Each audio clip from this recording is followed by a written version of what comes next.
पिछली दफ़ा हमने जो पैराग्राफ पढ़ा था वो आया नंबर 52 से लेकर 54 तक है।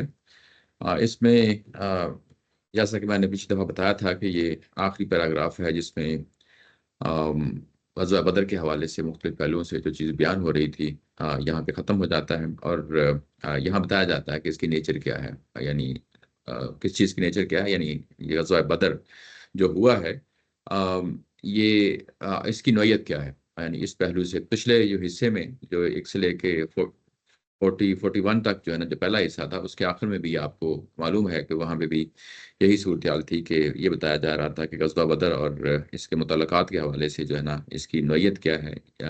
ये जो ग़ज़वा बदर हुआ है और वही सूरत-हाल यहाँ पे अगर आप देखें तो यहाँ पे भी वही सूरत-हाल है, जिसमें ये बताया जा रहा है कि ये जो ग़ज़वा बदर पेश आया है, ये अपनी नौइयत के लिहाज से क्या है। और हमें ये वहाँ पता चला है कि बेसिकली जिस तरह आले फ़िरौन और उससे पहले पिछली कौमों के हवाले से जो आखिरी क़यामत बर्पा होती थी दुनिया के अंदर आखिरी क़यामत बर्पा होती थी, यानी ये कि रसूल आए और रसूल की दावत पेश की गई और एक मरहले पे जाके कौम का ख़ात्मा हो गया। यानी उनका जो कुदरती आफ़ात के ज़रिए से हो या तलवारों के ज़रिए से हो, ज़ाहिर है कि ये सारे पहलू हैं जिसको हम देखते हुए आगे बढ़ते हैं। तो जब कौम का ख़ात्मा हुआ आखिरी दफ़ा, यानी उससे पहले-पहले भी छोटे-छोटे अज़ाब आते रहे और उन छोटे-छोटे अज़ाबों की नौइयत में से अगर कुरैश के साथ भी कोई मामला पेश आया है, तो बदर का मामला भी उसी नौइयत का है। और उसके बाद ये बताया गया कि यानी ये अल्लाह ताला का जो है ना कानून है कि कोई भी कौम जब भी उठी है और क़यामत तक यही असूल कार फ़रमा रहेगा, या तो हम अज़ाब देते हैं या हम हलाक कर देते हैं। हलाक करने का मतलब यानी इससे ये है कि ज़रूरी नहीं कि वहाँ रसूल आएँ, लेकिन जब अज़ाब आता है तो उसके लिए ज़रूरी है कि अल्लाह के रसूल आएँ। ये सूरह बनी इसराइल की एक आयत थी जिसको हमने पिछली दफ़ा देखा था, उसी के तहत है। और यहाँ पे ज़ाहिर है कि कौम के हवाले से बात की गई है, तो ये दूसरा पहलू है। दूसरा पहलू क्या है? वो ये कि ये रसूल आते हैं और रसूल आने के बाद कौम का जो है ना अज़ाब के साथ जो है ना उस यानी हलाक होती है या उसका अज़ाब के साथ जो है ना हलाक होती है। ये पहलू है जिसको यहाँ पे नुमाया किया गया है। और दूसरा पहलू इसमें ये है कि तुम्हें अल्लाह ताला की ज़ात ने नेमतों से नवाज़ा है। ये कि तुम हज़रत इब्राहीम अलैहिस्सलाम की नस्ल में से हो, तुम इस काबा के मुतवल्ली हो। अल्लाह ताला की ज़ात ने तुम्हें जो है ना कारोबार के, बिज़नेस के मौक़े फ़राहम किए हैं। तुम जो है ना यमन जाते हो, तुम शाम जाते हो, लिइलाफ़ि कुरैश इलाफ़िहिम रिहलत शिताई। ये ज़ाहिर है कि हम आखिरी जो सूरतें हैं, वहाँ जाके हम इसको देखेंगे। और उसके बाद यहाँ पे एक रसूल को जो है ना मबूस कर दिया गया है। ये तमाम नेमतें हैं। अब ये नेमतें पा चुकने के बाद अब तुमने खुद फ़ैसला करना है कि तुम ज़वाल का शिकार होना चाहते हो या तुम जो है ना पहले वाली पोज़ीशन को ही जो है ना मेंटेन करना चाहते हो। अगर मेंटेन करना चाहते हो तो उसके लिए ज़रूरी है कि इस दावत को फिर जो है ना कबूल कर लो और उसके बाद जो है ना तुम्हें सूरह अन-निसा के मुताबिक जो है ना एक बहुत बड़ी एम्पायर तुम्हें दे दी जाएगी और बनी इस्माइल की जो है ना नस्ल में से। और उसके बाद अगर नहीं करते तो उसके बाद तुम्हारा मामला भी वैसा ही हो जाएगा जैसा जो है ना आले फ़िरौन के साथ हुआ, यानी वो गर्क कर दिए गए, या उससे पहले कौमों के साथ हुआ। उन्होंने अल्लाह की या निशानियों को जुटाया, उसके बाद फ़अहलकनाहुम बिज़ुनूबिहिम, और उनके गुनाहों के पादाश में जो है ना हमने उनको पकड़ लिया। वअग़रक़ना आला फ़िरऔना, और ऐसे ही जो है ना आले फ़िरऔन को जो है ना हमने ख़त्म कर दिया। वकुल्लुन कानू ज़ालिमीन, और वो सब के सब जो है ना ज़ालिम थे, यानी सरकश थे। और अगर तुमने भी यही सरकशी जारी रखी तो तुम्हारा अंजाम भी वैसा ही होगा। ये है जो जी, आयत नंबर 54 तक। शुक्र साहब, पेज जी। शेयर नहीं हो रहा हाँ, या सही। मुझे नहीं नज़र आ रहा। मैं सॉरी, अभी कर देता हूँ, सॉरी। Thank you.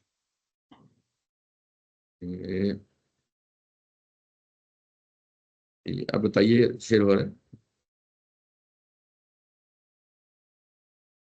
जी, आप देख सकते हैं, थैंक यू। चलें, शुक्रिया।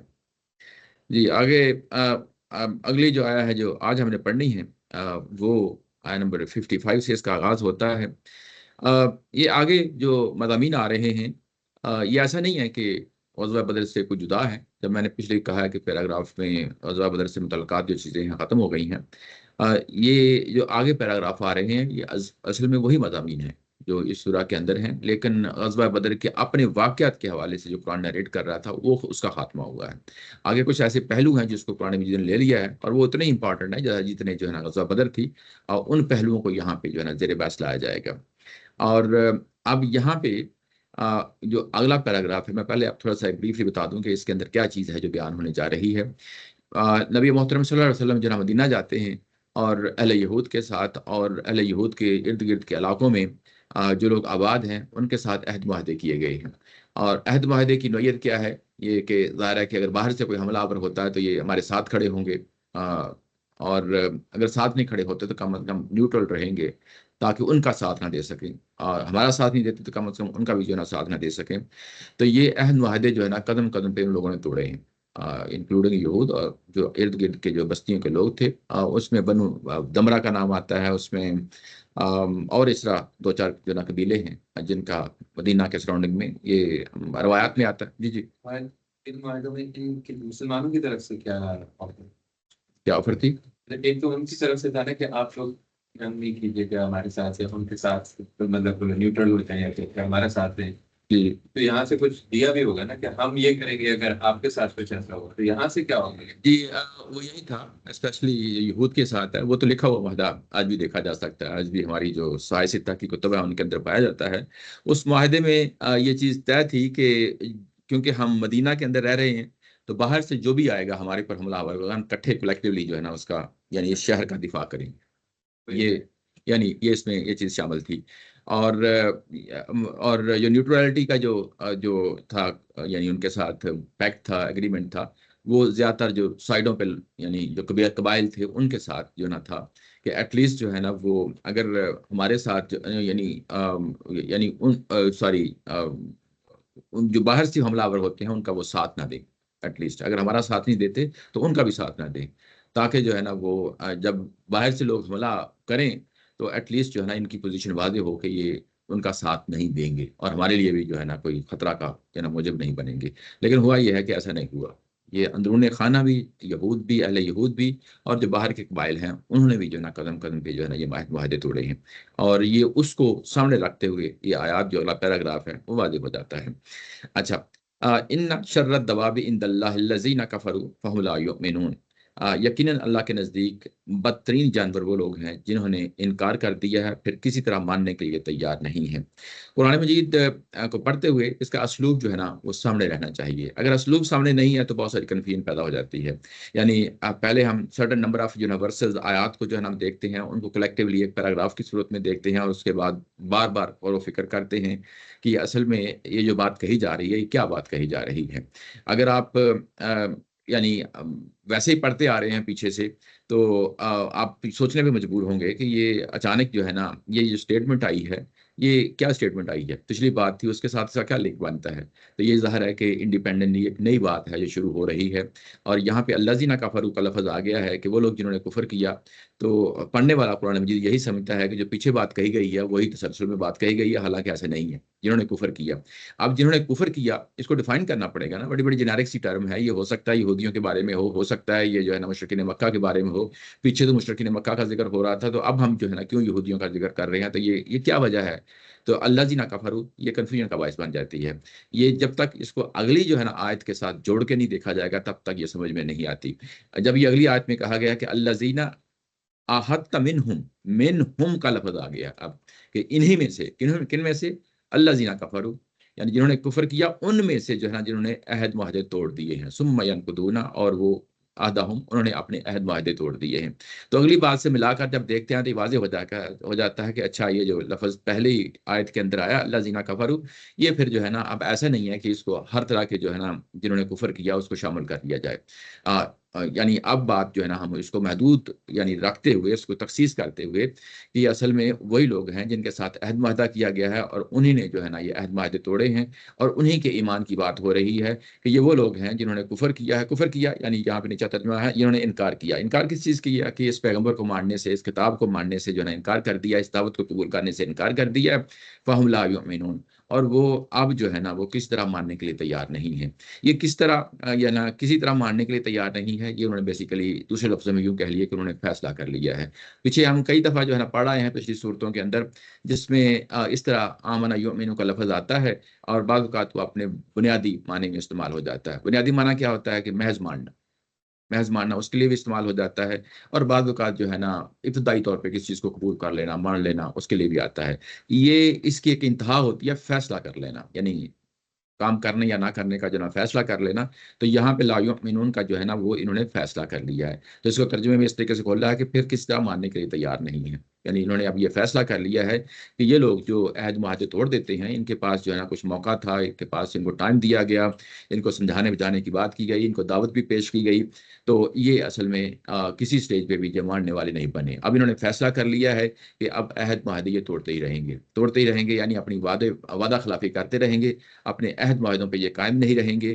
तो ये उनके लिए कहा गया है कि अल्लज़ीना कफ़रू फ़हुम ला युमिनून, ये अब इस पोजीशन में आ गए हैं कि अब जो है ना ये ईमान लाने वाले नहीं होंगे। और अल्लज़ीना आहदत मिनहुम, और ये वो लोग हैं इनमें से, मिनहुम यानी कफरू, ये पीछे आया ना अल्लज़ीना कफरू, उसी से है, मिनहुम, हम जो है ना ये प्रोनाउन उसी की तरफ रेफर बैक करता है। सुम्मा यनकुदूना अहदहुम फी कुल्ली मर्रतिन व हुम ला यत्तकून, ये वो लोग हैं जो इन्होंने अहद तोड़ दिया है, जिन्होंने अहद तोड़ दिया है।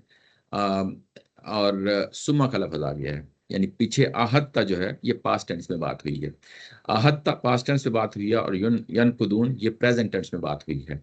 तो यानी सुम्मा दरमियान में लाया गया है कि इन्होंने अहद किया और फिर एक टाइम गुजरा, सुम्मा यानी एक टाइम गुजरा, यनकुदून और ये अहद तोड़ते रहते हैं, यानी प्रेजेंट टेंस में लाके ये अहद तोड़ देते हैं या तोड़ते रहते हैं। ये एक तरह का जो है ना कंटिन्यूटी और एक तरह की उनका हैबिचुअल जो है ना जो इन्होंने तरीका या वतीरा इख्तियार किया है, ये उसके लिए फिर ज़ाहिर है प्रेजेंट टेंस जो है ना वो उस चीज़ को शो करता है कि इन्होंने अहद माहदे किया और उसके बाद इसको तोड़ देते हैं। और ये तोड़ने वाला अमल जो है फिकुल्ली मर्रतिन, और ये हर मौके पे ऐसा ही होता है, यानी फिकुल्ली मर्रतिन हर मौके पे, यानी मौके से मुराद क्या है, यानी जिस मकसद के लिए ये अहद माहदे किए गए थे, तो वो तो एक टारगेट सामने रख के किए गए थे ना, कि कल को कोई बाहर से हमलावर होता है, कोई बाहर से कोई अग्रेशन होता है, तो उस तरह के जो है ना मामले को हैंडल करने के लिए इन्होंने अहद माहदे किया। और जब उस तरह का वो मौका आ गया कि जिसमें इन अहद माहिदों को जो है ना उन पे अमल पैरा होना था, तो ये लोग अमल पैरा नहीं हुए। तो इस तरह के हर मौके पे, इस तरह के हर मरहले पे ये लोग अहद माहदे तोड़ते रहे हैं।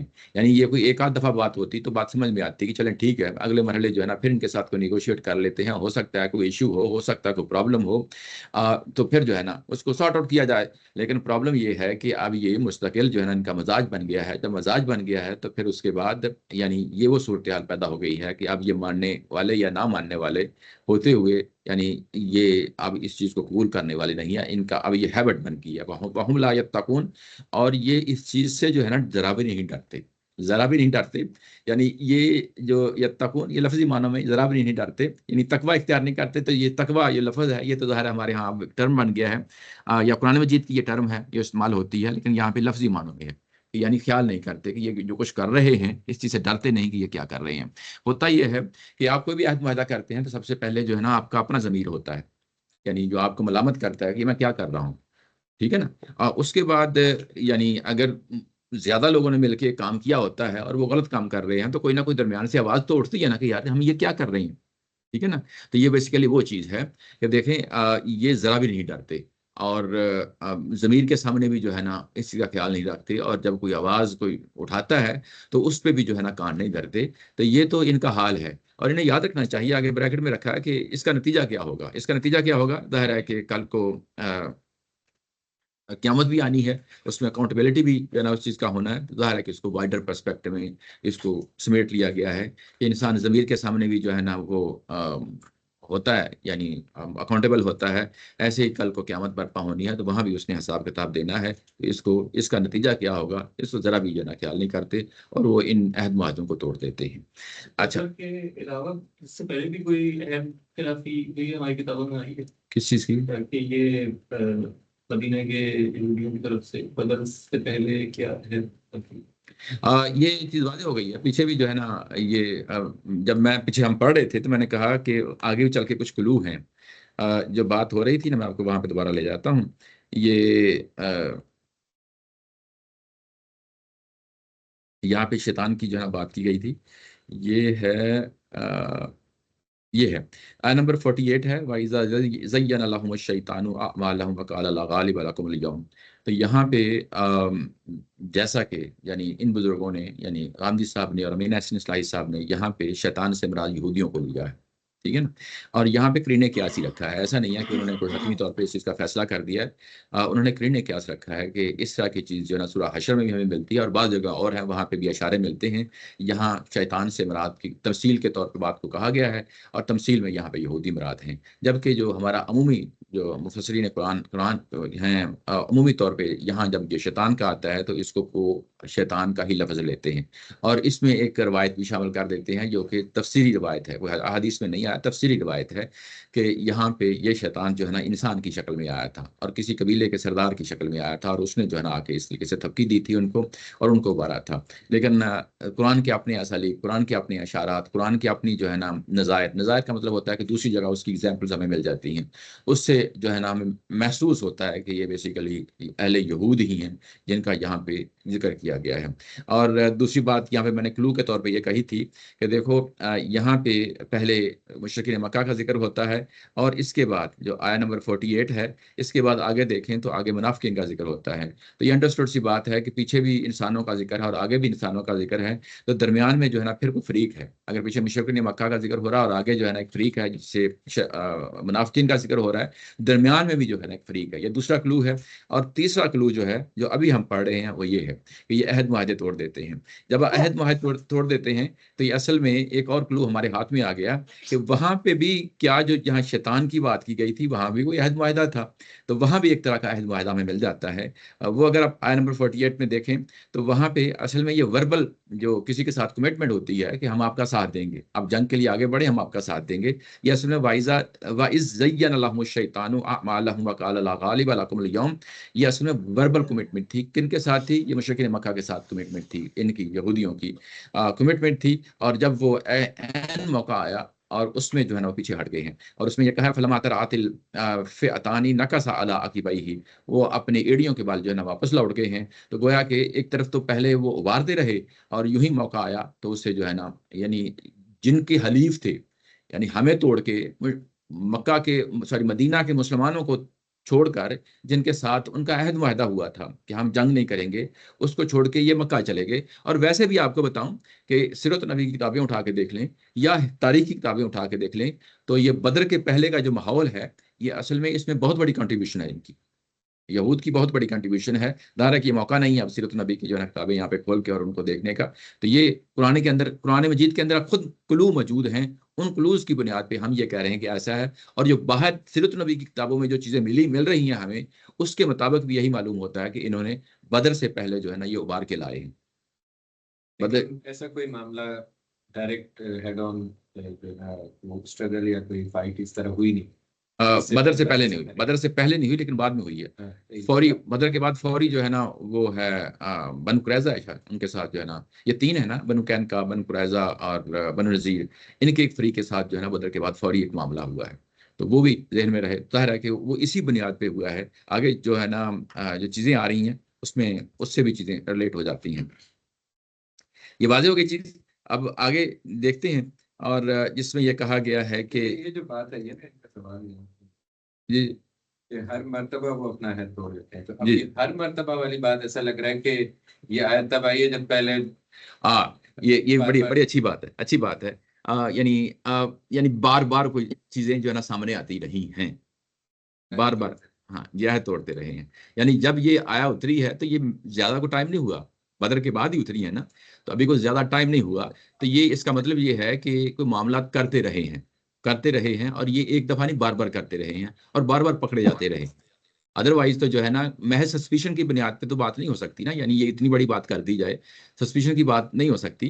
इसका मतलब ये है कि ये कोई कंक्रीट चीजें थी। आगे भी ये जो सस्पिशन का और कंक्रीट चीजों का मामला है वो आगे भी आ रहा है। लेकिन ऐसा कोई वाकया हिस्ट्री में उसमें नहीं ये इतना मालूम है कि जो है ना मक्का के साथ साजबाज उनकी होती रहती थी और कई दफा वो गए हैं, एक दफा नहीं गए, मल्टीपल टाइम्स गए हैं और उनके जो है ना ये सारी अंडरस्टैंडिंग होती रही है और आखिरी मरहले तक जो है ना ये अंडरस्टैंडिंग होती रही है। 3 दफा के एग्जाम्पल तो यही कुरान में इसी सूरत में आ गई ना। जी एग्जैक्टली। एक तो मुशरिकीन मक्का को भड़काना भी मदीने के मुसलमानों से खिलाफ वर्जी थी। जी जी फिर आपने मुशरिकीन मक्का के साथ जो मुआहिदा वर्बल ही सही जिसको एग्रीमेंट वो भी तोड़ दिया और जी। फिर मदीने के मुसलमानों से भी आपने तोड़ दिया। जी Alliance का जो जैसे ही है। अच्छा, उसके बाद ये जो गज़वा बदर है, इन्होंने मुसलमानों की तरफ शामिल होना था, ये भी ज़हन में रखें ना, क्योंकि जो खिलाफवर्जी तो हाँ, है ही। जो बाहर से कोई हमलावर होता है तो ये एटलीस्ट मदीना का जो है ना उसको उसकी हिफाजत करेंगे, ठीक है ना।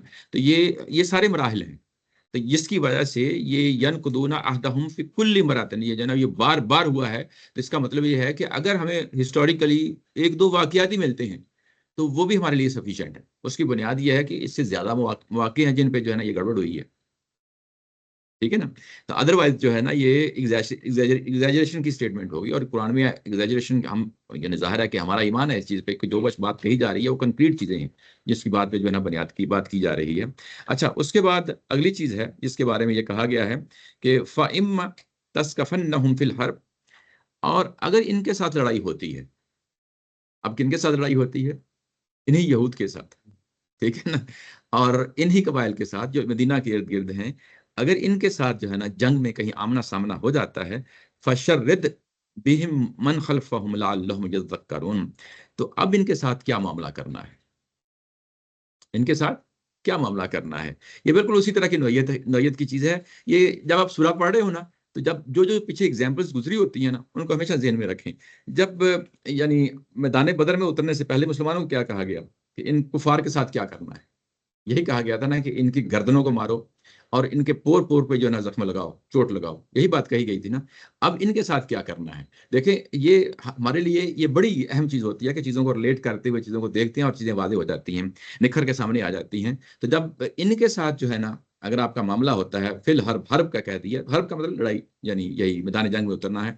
तो अगर इनके साथ जो है ना तुम इनको पाते हो और अभी पता नहीं है कि इनके साथ जंग होनी है कि नहीं होनी, बस ये कहा है कि तस्कफन्नहुम, कि यानी इनको तुम पाते हो, इन कन्फ्रंटेशन हो जाती है, तो उस वक़्त इनके साथ क्या मामला करना है? जो मामला करना है उसके लिए कहा गया कि फशर्रिद बिहिम, और इनको ऐसी मार दो कि तितर-बितर कर दो। ऐसी मार दो कि तितर-बितर कर दो, मन खल्फहुम, और ये एक सबक बन जाए किसके लिए? जो पीछे आ रहे हैं, जो इनकी पैरवी कर रहे हैं, लअल्लहुम यज़क्करून, ताकि ये उससे सबक हासिल करें। ये जो शर्रद का लफ़्ज़ होता है, शर्रदा, इसका मतलब होता है अगर ये अकेला आए ना, तो इसका मतलब होता है महज़ तितर-बितर करना। अकेला यानी इसके साथ कोई प्रेपोज़िशन ना आए। इंग्लिश के अंदर भी जो हमारे ये चीज़ चलती है, उर्दू में नहीं है। उर्दू में नहीं है, इसलिए बाज़ औक़ात समझने में मुश्किल पेश आती है। जिस तरह हम इंग्लिश में कहते हैं टू गिव, ठीक है ना? To give in, to give out, तो ये जो इन और आउट लगा दिया मैंने, इसकी वजह से लफ़्ज़ का माना वो माना नहीं रहा, यानी माना बदल गया। ठीक है ना? ये इसको कह लें प्रेपोज़िशन जब वर्ब के साथ मिलती है, फ्रेज़ल वर्ब्स बन जाते हैं, तो एक डिफरेंट जो है ना आपको यानी कलर देते हैं, मीनिंग देते हैं। एग्ज़ैक्टली अरबी ज़ुबान के अंदर भी ये सूरत-हाल पैदा होती है। जब आप शर्रदा अकेला लफ़्ज़ आता है, तो इसका मतलब होता है तितर-बितर करना, किसी को स्कैटर कर देना, किसी को यानी दौड़ा देना जो है ना, उस माने में आता है। लेकिन यूँ ही इसके साथ बी आ जाता है, प्रेपोज़िशन आ जाती है, तो फिर इसका मतलब ये होता है कि अब ये इसके साथ ऐसा मामला करना है कि उसके बाद वो नसीहत पकड़े। ये लफ़्ज़ के अंदर ये चीज़ शामिल है। जब मैं कहूँ कि शरत्तु बिही, कि मैंने किसी के साथ ऐसा मामला किया कि उसके बाद दोबारा उसने जो है ना आँख उठाकर नहीं देखा, यानी मतलब ये है कि वो उसको सबक सिखा दिया ना। तो ये इसके शर्रदा बी के अंदर जो है ना लाज़मी तौर पे आता है। और अब ये सबक किसके लिए हो? मन खल्फ़हुम, जो उनके पीछे-पीछे आ रहे हैं। हल्फ़ा हूँ, यानी जो उनके पीछे हैं, यानी दूसरे मानों में जो उनके फुटस्टेप्स पे चल के पीछे आ रहे हैं, उनके लिए भी उनको तितर-बितर ऐसा कर दो कि उनके लिए फिर जो है ना ये एक सबक हो। यानी अब ये देखें कि यानी मतलब ये है कि ज़रूरी नहीं आपको हर दफ़ा ही लड़ना पड़े। ये एक से ज़्यादा ग्रो भी हो सकते हैं ना। यानी यूँ कहें कि अगर फ़र्ज़ किया, यानी यहूदियों ही की बात करनी है, तो उनको 3 मराहल के साथ जो है ना ये मामला पेश आया है। पहले बदर के बाद फौरी आया है, उसके बाद जो है ना कुछ अरसे बाद दूसरे जो है ना बनु कुरैज़ा के साथ हुआ, बनु नज़ीर के साथ हुआ, तो 3 मराहल में जो है ना ये लोग निकले हैं वहाँ से। ऐसे ही जो सराउंडिंग में अगर उनके साथ कन्फ्रंटेशन हुई है, तो उनके साथ ही मामले की नोयत कुछ ऐसी ही रही है या रही होगी कि जिसमें असल में ये बताया अब ये जा रहा है कि इनको जब इस तरीके से इनके साथ आमना-सामना हो, तो फिर उसके बाद कन्फ्रंटेशन में जो फ़रीक भी सामने आ जाता है, पहले आ जाता है, उसको ऐसा फिर सबक सिखाना है कि जो पीछे जो दूसरे लोग हैं, वो फिर जो है ना अपने कानों को हाथ लगाएँ कि हमने इनके साथ ये मामला नहीं करना। तो ये चीज़ वाज़ेह है इसमें, और लअल्लहुम यज़क्करून, ताकि जो है ना वो जो पीछे आ रहे हैं, वो इससे सबक हासिल करें। ये यहाँ पे बात कही गई है। अच्छा, यहाँ पे अभी जो आयतें हमने पढ़ी हैं इसमें एक आध चीजें जो है ना जो रह जानी थी, मैं चाह रहा हूँ कि उसको भी जो है ना यहाँ पे ज़ेर बहस ले आते हैं। इन्ना शर्रत दवाबी का लफ्ज आया है शुरू में। यहाँ पे दबाब यानी ये दाब यानी ये दाइबा यानी उसके लिए भी लफ्ज इस्तेमाल हो, ये है बेसिकली जानवर के लिए, जानवर के लिए ये लफ्ज आता है। और ये एक्स वाई जेड को भी मौका महल हो तो ये जिसको हम कहते हैं कि एनिमल, कोई भी जानदार, इसमें इंसान भी शामिल है, उसको भी शामिल कर लिया जाता है। और अमूमी तौर पे ये जानवरों के लिए ये लफ्ज इस्तेमाल होता है। और ये जानवरों से बढ़ के बदतरीन लोग हैं, जानवरों से बढ़ के, ये बड़ा शदीद लफ्ज है। इसको अगर आप देखें तो पीछे आया नंबर 22 में भी जो है ना इसका जिक्र आया है। मैं आपको वहां ले जाता हूँ और वहां पे ये बयान किया गया है। अगर आप देखें तो यही लफ्ज है, इन्ना शर्र दवाबि इंदल्लाहि सुम्मुम बुक्मुल लज़ीना ला याक़िलून।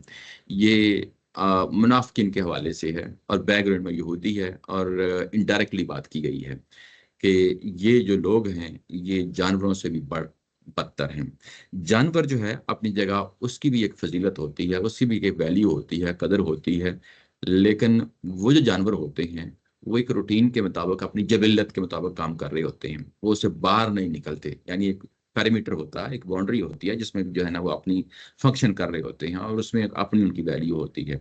लेकिन इंसान के साथ मामला ये है कि जब तक जिसके पास अक्ल और शऊर होता है और अक्ल और शऊर को जो है ना इस्तेमाल करता है, उसमें तस्वात को आड़े नहीं आने देता, तो वो एक बेहतरीन खिलकत बन जाता है। और वो उसके बाद उसकी ऊंचाई के लिए, उसकी यानी रिफत के लिए दरवाजे खुल जाते हैं और उसकी भी कोई इंतहा नहीं होती। लेकिन यूं ही जो है ना वो अपनी अकल को इस्तेमाल करना, गौर फिक्र करना, इसको इस्तेमाल नहीं लाता और वो शैतानत पे उतराता है, तो वो उन जगहों पे पहुंच जाता है कि जिससे जानवरों से भी जो है ना, यानी एक मुहावरतन इस्तेमाल करते हुए कि एक बदतरीन जगह पे खड़ा हो जाता है, शैतान बन जाता है।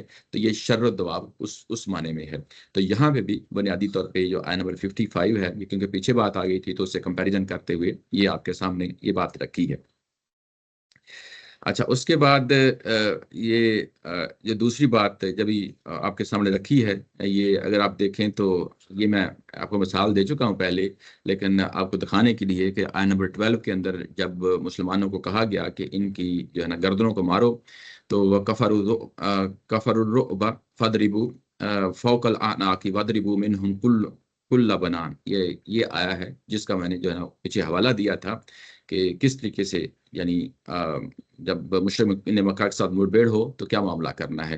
तो यहाँ इन लोगों के साथ ये कहा गया कि जब इनके साथ मुठभेड़ हो, यानी इन्हीं लोगों के साथ जिन्होंने अहद मुआहदे तोड़े हैं, तो उनके साथ मामला क्या करना है। ये आयत जो पीछे पड़ी हैं उसका मैंने यानी हवाला दे दिया है। अच्छा, उसके बाद अगली बात है व इम्मा तखाफन्ना मिन कौमिन खयानतन, और अगर अंदेशा हो इनमें से, इन कौमों में से, मिन कौमिन यहाँ पे अलिफ लाम के बगैर आया है, तो इसका मतलब ये है कि इन किसी में से भी जो है ना कोई मामला हो सकता है। यानी जिसको हम ये कह लें कि कॉमन नाउन के तौर पे ये लफ्ज आया है। और अगर इनके साथ जो है ना ये मामला हो तो फम बिज अलैहिम, तो ये जो अहद वायदा है इनके मुंह पे दे मारो, अला सवाअन, बराबर बराबर जो है ना, इन अल्लाह ला युहिब्बुल खाइनीन, और बेशक अल्लाह ताला की ज़ात जो है बद अहदों को पसंद नहीं करती। यहाँ पे अगर व इम्मा तखाफन्ना का जो तर्जुमा है अगर आप नीचे देखें तो ये अगले सफ़े पे है, तुम लोग अलबत्ता हर हाल में अहद की पाबंदी करो। ये इसके अंदर यानी लफ्ज़ों में बयान नहीं किया गया, लेकिन ये खुद बात निकलती है कि अच्छा अगर ये अहद मुआहदे को तोड़ देते हैं, लेकिन तुम्हारा क्या इसके बारे में वतीरा होना चाहिए, या तुम्हारा क्या जो है ना नुक्ता नज़र, मतवा नज़र होना चाहिए। तो वो यही है कि तुमने हर सूरत में अहद मुआहदे की पाबंदी करनी है। लेकिन क्या अहद मुआहदा तोड़ा भी जा सकता है, तो वो जो है ना बात यहाँ पे कही जा रही है कि वह इम्मा तखाफन्ना, अगर कोई अंदेशा हो किसी कौम से खयानत का, बदअहदी का, खयानत का मतलब होता है बदअहदी, कि उन्होंने अहद मुआहदा तोड़ दिया है। फम बिज नबज़ का मतलब होता है किस चीज़ को जो है ना फेंक देना। फम बिज इलैहिम, तो उनकी तरफ, यहाँ पे भी इलैहिम जो है ना प्रपोजिशन के साथ आ गया है, तो इनको जो है ना यानी इन पे फेंक दो, अला सवा इन, बराबर बराबर।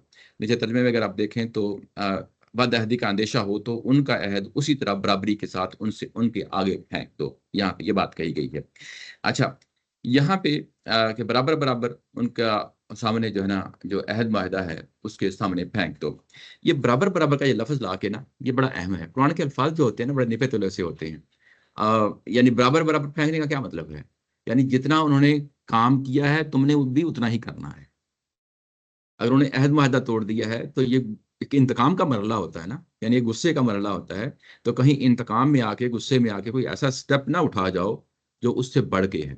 यानी जितना काम उन्होंने किया है उतना ही काम जो है ना यहाँ पे होना चाहिए, उससे ज्यादा नहीं होना चाहिए। अच्छा, आ, उसके बाद ये कहा है कि इन अल्लाह ला युहिब्बुल खाइनीन, कि बेशक अल्लाह ताला की जात बात अहदों को जो है ना पसंद नहीं करती। अल्लाह ताला की ज़ात जो है ना, ये मुसलमानों को भी असल में ये मैसेज है कि अहद माहदे की बड़ी अहमियत है। वो गैर मुस्लिमों से जो है ना तोड़ा जाता है तो उसको भी अल्लाह ताला की ज़ात पसंद नहीं करती। अगर मुसलमान भी तोड़ेंगे तो वो भी असल में इसी कैटेगरी में आ जाएगी, क्योंकि ये बात जेनेरिक सेंस में कही गई है कि अल्लाह ताला की ज़ात अहद माहद जो है ना तोड़ने वालों को पसंद नहीं करती। ला युहिब्बु का जब लफ्ज़ आता है तो इसका मतलब ये होता है कि नफ़रत करती है, दूसरे लफ्ज़ों में। यानी इसको अपोजिट मीनिंग में देखें तो नफ़रत करती है। तो जिससे अल्लाह ताला की ज़ात नफ़रत करती है, मुसलमान जो है ना वो काम क्यों करें? ठीक है ना? तो ये, या यूँ कह लें कि अल्लाह ने उनके इस रवैये की बुनियाद पे उनसे कहा है कि ला युहिब्बुल खाइनीन, और मुसलमानों को भी जो है ना डेफिनेटली उसकी पैरवी वैसा ही करना चाहिए। उन खाइनीन के साथ यही रवैया होना चाहिए कि उनको भी जो है ना पसंद नहीं करना चाहिए, उनको भी जो है ना इसी तरह डिसलाइक जो है ना वो करना चाहिए। ये बात है यहाँ पे। अच्छा, यहाँ पे एक और सवाल है जो पैदा होता है कि अच्छा, ये जो अहद माहदे का जो तोड़ने का तसव्वुर है, ये किस बुनियाद पे तोड़ा जाए? किस बुनियाद पे तोड़ा जाए? हमारे यहाँ अमूमी तौर पे तफसीरों में ये कहा गया है कि जब अहद माहदा जो है ना तोड़ा जाए तो नोटिफ़ाई कर दिया जाए, मुखालिफ फ़रीक को लाज़मी तौर पे बता दिया जाए। वो कुरान मजीद के लफ्ज़ों में ये चीज़ शामिल नहीं है, लेकिन ज़ाहिर है कि फ़िक़्ह की जो है ना हमारी रिवायत में ये चीज़ है कि जब किसी के साथ अहद माहिदा जो है ना तोड़ा जाए तो उनको नोटिफ़ाई कर दिया जाए। यहाँ पे जो अल्फ़ाज़ मिलते हैं, 2 क्लू हमें मिलते हैं, ज़ाहिर है कि वो बड़े इंपॉर्टेंट हैं। यहाँ पे तख़ाफ़न्ना का लफ़्ज़ आ गया है, ये नून सकीला है। नून सकीला जो होता है, यानी एक नॉर्मल वर्ड होता है यानी यानी उसमें यानी डबल नून नहीं होता, ठीक है ना? तो यहाँ पे डबल नून आ गया है। तो डबल नून जब होता है तो उसका हम ये कहते हैं कि ये नून सकीला हो गया है। तो इसका मतलब ये है कि उसकी कोई बुनियाद होनी चाहिए। कोई बुनियाद होनी चाहिए जिसको जो है ना हम तोड़ने जा रहे हैं। अगर अंदेशा है तो अंदेशा को कंक्रीट वैलिड जो है ना कोई रीज़न होनी चाहिए जिसकी बेस पे जो है ना ये तुमने अहद मुआहदा तोड़ना है। ये एक क्लू है हमारे पास, क्योंकि नून सकीला आ गया है।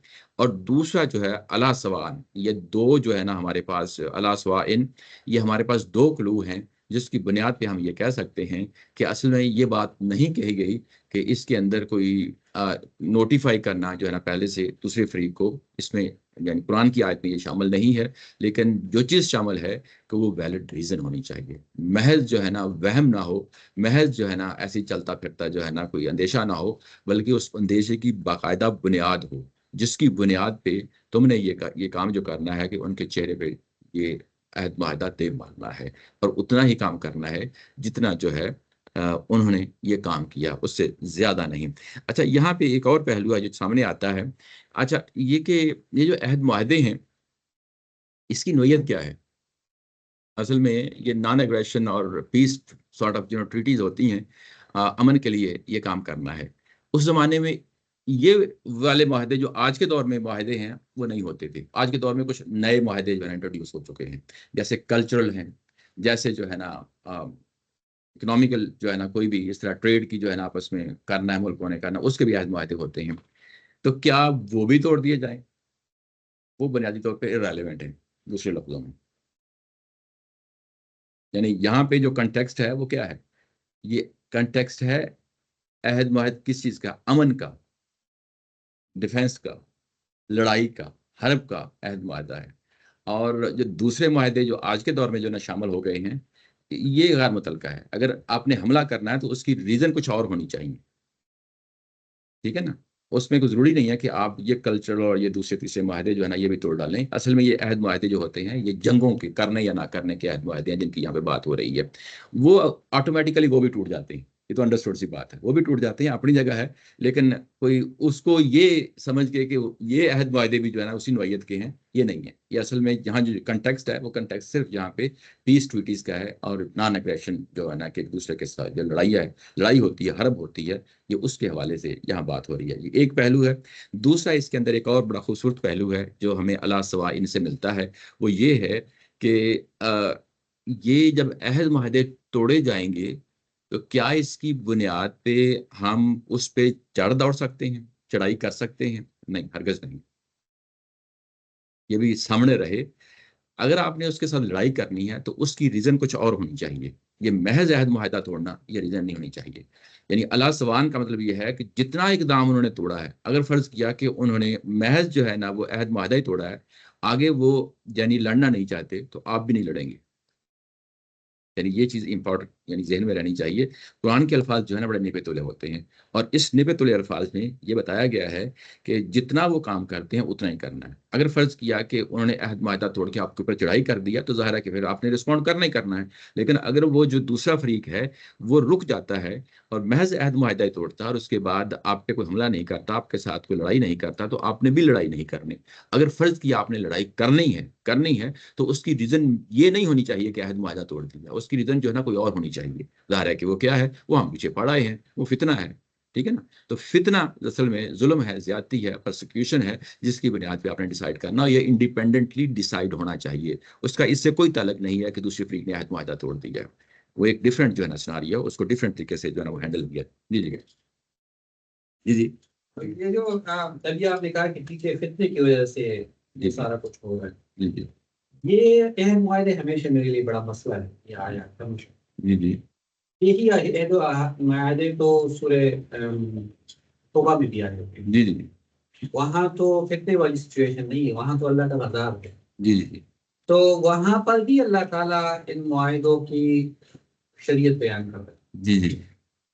ये क्या यहाँ वहाँ का कोई तारीखी कल्चर है जिसमें बैठकर अल्लाह ताला ये फैसले कर रहे हैं? नहीं, तारीखी कल्चर तो बता दिया है कि ये तोड़ते रहते अहद मुआहदे तोड़ते रहते हैं वो। जब अज़ाब आ जाता है जी, जी। तो ये डिस्कशन क्यों हो रही है इस कुरान शरीफ के अंदर के नीचे? इसके जवाब मैंने एक चीज और ले लें। यहाँ जी। पर ये एक अहद मुआहिदा तोड़ने की बात हो रही है। जी, जी। तोड़ने का मतलब तो ये होगा कि मैं कहूँ कि अच्छा जी मैं ये अहद मुआहिदा आप तोड़ रहा हूं। ठीक है, एक होता है अहद मुआहिदे की खिलाफ वर्जी का। क्या ये दोनों चीजें यहाँ पे बात हो रही है और सूरह तौबा में भी जो बात हो रही है इस तरह की चीज है या ये देखें, जब ये चीज़ वाज़ेह रहनी चाहिए, पहले मैं उस चीज़ को एड्रेस कर लेता हूँ, ये लिहाज साहब कह रहे हैं। ये वाज़ेह रहना चाहिए कि जब इंसानों के हाथों जो आखिरी अज़ाब आता है, तलवारों के ज़रिए से जो आता है, उसमें भी हर तरह की अखलाकियात को मद्देनज़र रखा जाएगा। ये बड़ी इंपॉर्टेंट पहलू है। इसका हरगिज़ ये मतलब नहीं है कि जो इंसानों के दरमियान अखलाकियात है, उसको भी तोड़ा जाएगा, नहीं। यानी अखलाकियात को हर सूरत में जो है ना, वो कायम व दायम रखा जाएगा, ख़्वाह वो अल्लाह का आखिरी अज़ाब ही क्यों ना हो। यानी जो इंसानों के ज़रिए से तय होता है, जो जो नेचुरल कैटास्ट्रॉफ़ीज़ के ज़रिए आता है, वो तो एक डिफरेंट सिनेरियो है। वो मैं और आप अल्लाह की जो है ना माइंड में क्या है, हम बिल्कुल नहीं समझ सकते, बिल्कुल उसको ग्रास्प नहीं कर सकते। लेकिन जो इंसानों के हाथों होता है, जिस तरह के जो है ना सहाबा इकराम के हाथों हुआ है, तो उसमें हर सूरत में जो है ना इस चीज़ का ख़्याल रखा जाएगा कि ये इंसानों के दरमियान अखलाकियात है, उसको पूरा किया जाएगा। ये एक बड़ी वैलिड रीज़न है जो मुनाफ़िकीन के खिलाफ इक़दाम नहीं किया गया। यानी किसी के खिलाफ इकदाम करने के लिए ज़रूरी है कि पहले वो कोर्ट में साबित हो जाए कि वाक़ई इन्होंने जुर्म किया है। मुशरिकीन मक्का जो है ना वो कोर्ट में साबित हो गया है, यानी अल्लाह की अदालत में साबित हो गया, या उसको इंसानों की अदालत में भी समझ लें तो बात वाज़ेह हो जाती है। जबकि मुनाफ़िकीन के बारे में ये चीज़ साबित नहीं हुई आखिरी वक़्त तक। तो जब तक जो है ना कोई चीज़ सामने ऑब्वियस नहीं आती, कंक्रीट नहीं आती, तब तक जो है ना आखिरी इकदाम भी नहीं किया जाता। तो ये तो इंसानी अखलाकियात जो है ना वो हमेशा सामने रहेगी अहद मुआहिदों में। दूसरी बात आपकी जो है ना रिपीट कर मैं ये कह रहा था कि यहाँ पर जो ये अहद मुआहिदे तोड़ने की बात हो रही है, जी, जी। तो इसको और इन अहद मुआहिदों के खिलाफ वर्जी करने को आप एक ही चीज कह रहे हैं या वो अलग अलग चीज? ये अहद मुआहदे जिसकी खिलाफ वर्जी की गई है, ये किस चीज़ की बात है? ये तो ज़ाहिर है कि वो नहीं, पीस ट्रीटीज़ है ना बात सारे। आई है जी, जी। कि बदअहदी का अंदेशा हो तो उनके अहद उसी तरह बराबरी के साथ उनके अहद। जी, जी। ये यहाँ पर ऐसा लग रहा है कि अहद मुआहिदा तोड़ने के बजाय खिलाफ वर्जी की बात हो रही है। तोड़ना या खिलाफ वर्जी करना तो बात एक एक ही तो है। ये कि हम अहद में हैं, जी, अहद जी। है और अब हम अहद तोड़ रहे हैं। अब आप जाके बताते हैं मैं अहद तोड़ रहा हूँ, सही। ये तो आपका उसको वो एक, लेकिन खिलाफ वर्जी जब आप करते हैं तो वो वैसे ही पार्शली होती है। हाँ। अब ये कह रहे हैं पार्शली होती है। वो वन साइडेड होती है। और दूसरा ये कि वो हम जो भी मुसीबत आनी होती है अगले उसके अगली फेज में। तो वो उस मुसीबत के वक्त हो जाती है, वो खिलाफ वर्जी तो उस टाइम पे हुई ना, जैसे ये बदल जी। लिया थी। तो इसलिए अला सवाइन का जो है ना, वो मेरा ख्याल है ये जो क्लॉज या फ्रेज लाई गई है, ये इसलिए लाई गई है कि जितना काम अगर फर्ज किया कि उन्होंने पार्शली काम किया दूसरे फ्रीक ने, तो तुम भी अगर समझते हो तो तुम भी पार्शली तोड़ दो। नहीं, लेकिन अब ये जब खिलाफ वर्जी होती है जी। तो इसमें ये बराबरी के साथ आप उसको कैसे रिटर्न करेंगे? ये तो कई कई एग्जांपल्स हो सकती है ना, यानी अगर देखो जिस तरह उन्होंने मुशरिकीन यानी के साथ साथ दिया, अब पता चल गया, अब हम ये कहेंगे कि भाई देखो तुमने एक दफा नहीं मल्टीपल टाइम तुमने जो है ना उनका साथ दिया है। बेशक वो आपके सामने लड़ने नहीं आए, यानी ज्यूज ने लड़ा अभी लड़े नहीं है अभी तक जो है ना, तो अभी लड़े नहीं हैं, तो वो वायोलेशन जो है ना जो की है उन्होंने, वो किसी और जगह पे की है। तो जब हमको पता चल गया और मल्टीपल टाइम पता चल गया, तो हम ये कहेंगे कि क्योंकि तुमने जो है ना वायलेशन की है और ये जो है ना वजूहत है जिनकी बेस पे की है, तो हम भी अहद माहदे को तोड़ते हैं। अब हमारा और तुम्हारा जो है ना इस मामले में कोई क्या क्या बात? मसला ये है कि अब इस चीज की तो सजा होनी चाहिए, क्योंकि ये बात नहीं है कि हमने आपके साथ अहद माहिदा तोड़ दिया, आप भी हमारे साथ अहद माहिदा तोड़ दे, बात खत्म। ये वो वाला मसला नहीं है। ये मसला ये है कि ये पीछे से जाके जी जी। इन्होंने जो हमारा अहद था उसकी खिलाफ वर्जी करके उनको उकसाया, उनसे लड़े। तो ये जो है इसकी तो उनको सिर्फ ये नहीं है कि अच्छा जी आपने क्योंकि ये किया अब हम तोड़ रहे हैं, जी जी। इसकी तो सजा मिली। देखो वो देखो ठीक है, मैं समझ रहा हूँ आपकी बात, जिन्होंने अहद माहिदा किया उसकी सजा होनी चाहिए। यानी वो कह ये रहे हैं कि कोई भी अहद माहिदा जो होता है उसकी एक सैंक्टिटी होती है, ठीक है ना। मिसाल के और तौर पे गद्दारी है। मैं वहाँ वो मैं यहाँ पे एग्जाम्पल किया, मैं इस मुल्क में रहता हूँ। आप मुझे वहाँ का प्रैक्टिकल एग्जाम्पल बताएं। नहीं, मैं एक मिसाल देता हूँ। मैं इस मुल्क में रहता हूँ, मेरा इस मुल्क के साथ भी एक अहद है, ठीक है। मैं कल को दुश्मन के साथ जो है ना मिल के गद्दारी करता हूँ, स्पाइंग करता हूँ या कुछ भी करता हूँ। अब सिर्फ ये नहीं है कि अच्छा हम आपकी सिटीजनशिप कैंसिल कर, नहीं, अब होना ये चाहिए कि अब सजा मिलेगी। अच्छा, इसमें एक चीज याद रखें, मैं समझ गया बात। सिटीजनशिप कैंसिल करने के नहीं, ये तो कोई सजा नहीं है, ये तो मुआवजा अच्छा, जो है हम तोड़ते हैं। इसमें एक चीज और याद रखें, अब हम जो मौजूदा दौर में रह रहे हैं ना, हमारी मौजूदा दौर में ये एक नेशनल स्टेट्स हैं, नहीं, मैं वो समझ गया, मैं एक इसको पूरा नहीं लेके पूरा जा पूरा रहा, स्ट्रक्चर है। मैं इस तरफ नहीं लेके जा रहा, मैं लेकिन कह रहा हूँ खुद कि morally भी यही होना चाहिए।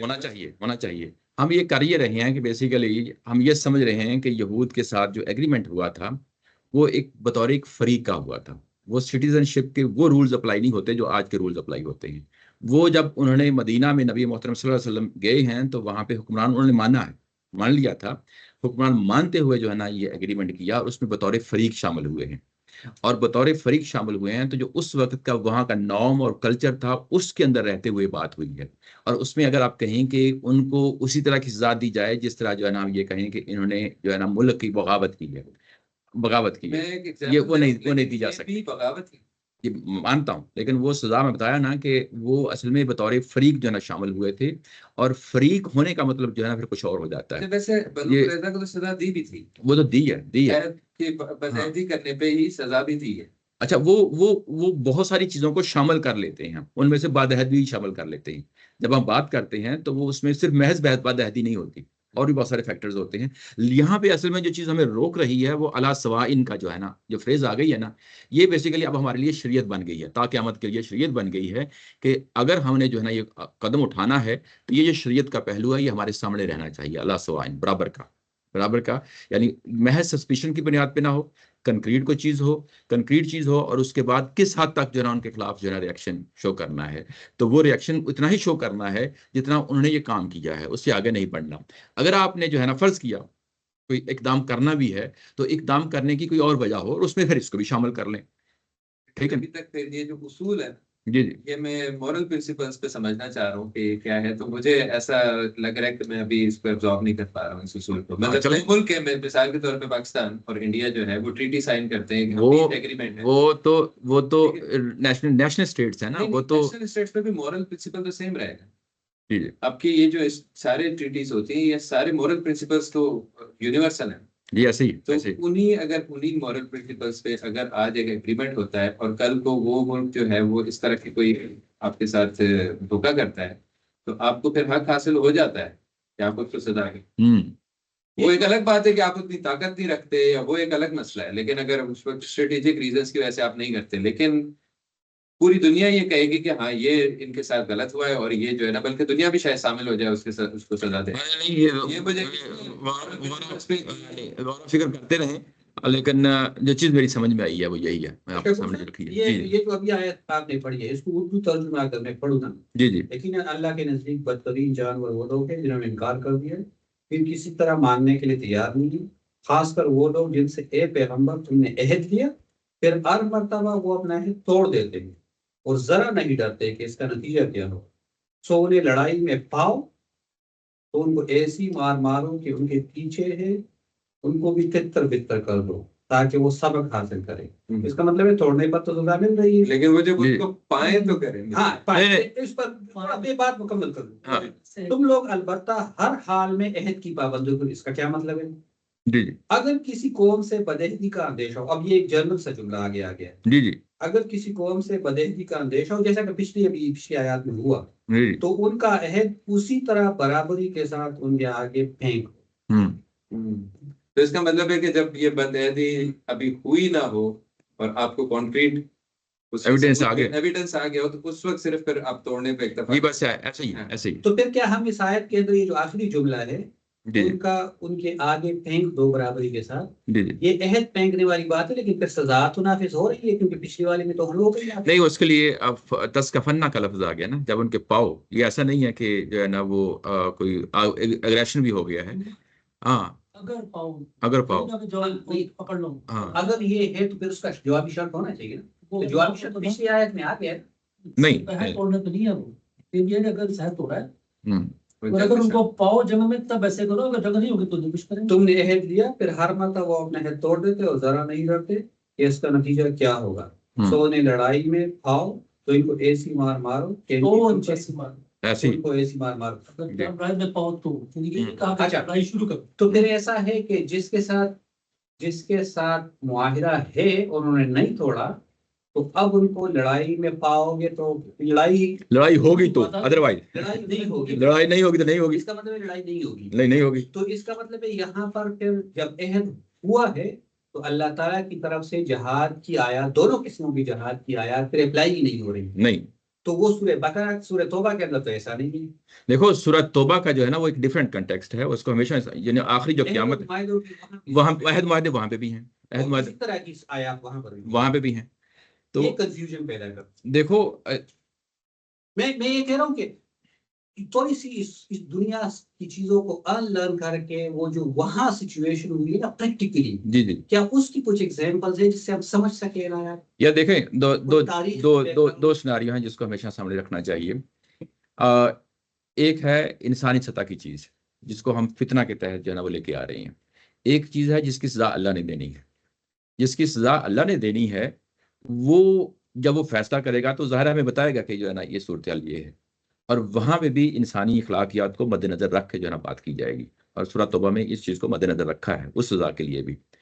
जब हम ये काम करने जाएंगे तो अब हमारे लिए वो पहलू तो नहीं है ना जिसकी सजा आखिरी देनी है, अब हमारे सामने फितना है, जुल्म और ज्यादती है, हम उसी के तहत जो है ना जिहाद करेंगे। नहीं, मैं यहाँ की तो- बात नहीं कर रहा, अपनी भी बात नहीं कर रहा। जी जी मुझे इन आयात को उस कॉन्टेक्स्ट में समझना है।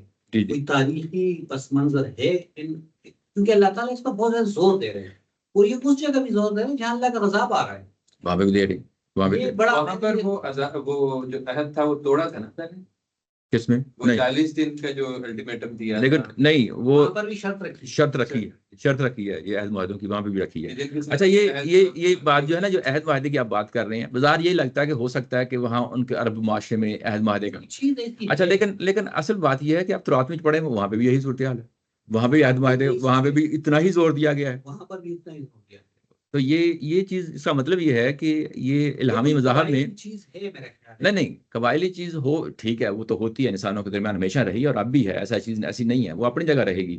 लेकिन ये जब इल्हामी किताबों के अंदर तसलसल के साथ जो है ना बयान हो रही है, तो इसका मतलब ये है कि ये तो मजहब का हिस्सा रहा है वैसे भी, ये इमाम हुज्जत का हिस्सा रहा है। वो अपनी जगह सारी इत्माम हुज्जत हो या डे टू डे के मामलात हों, हर जगह जो है ना इखलाकियात का जो पहलू है, हमारा अहद मुआहदे का इल्म और कुरान से इसको कैसे देखता है? आप ऐसे ही देखता है, मतलब यानी जो अहद मुआहदा है वो ऐसे ही देखता है, यानी उसमें कोई जो है ना वो मुदाहनत नहीं है, यानी अगर टूटती है तो एक अलग बात है, लेकिन क्या इसको बयान करने में भी जो है ना मुदाहनत से काम लिया है, ऐसा नहीं है। ऐसे ही देखता है। बहरहाल ये सारी चीजें समझने की हैं।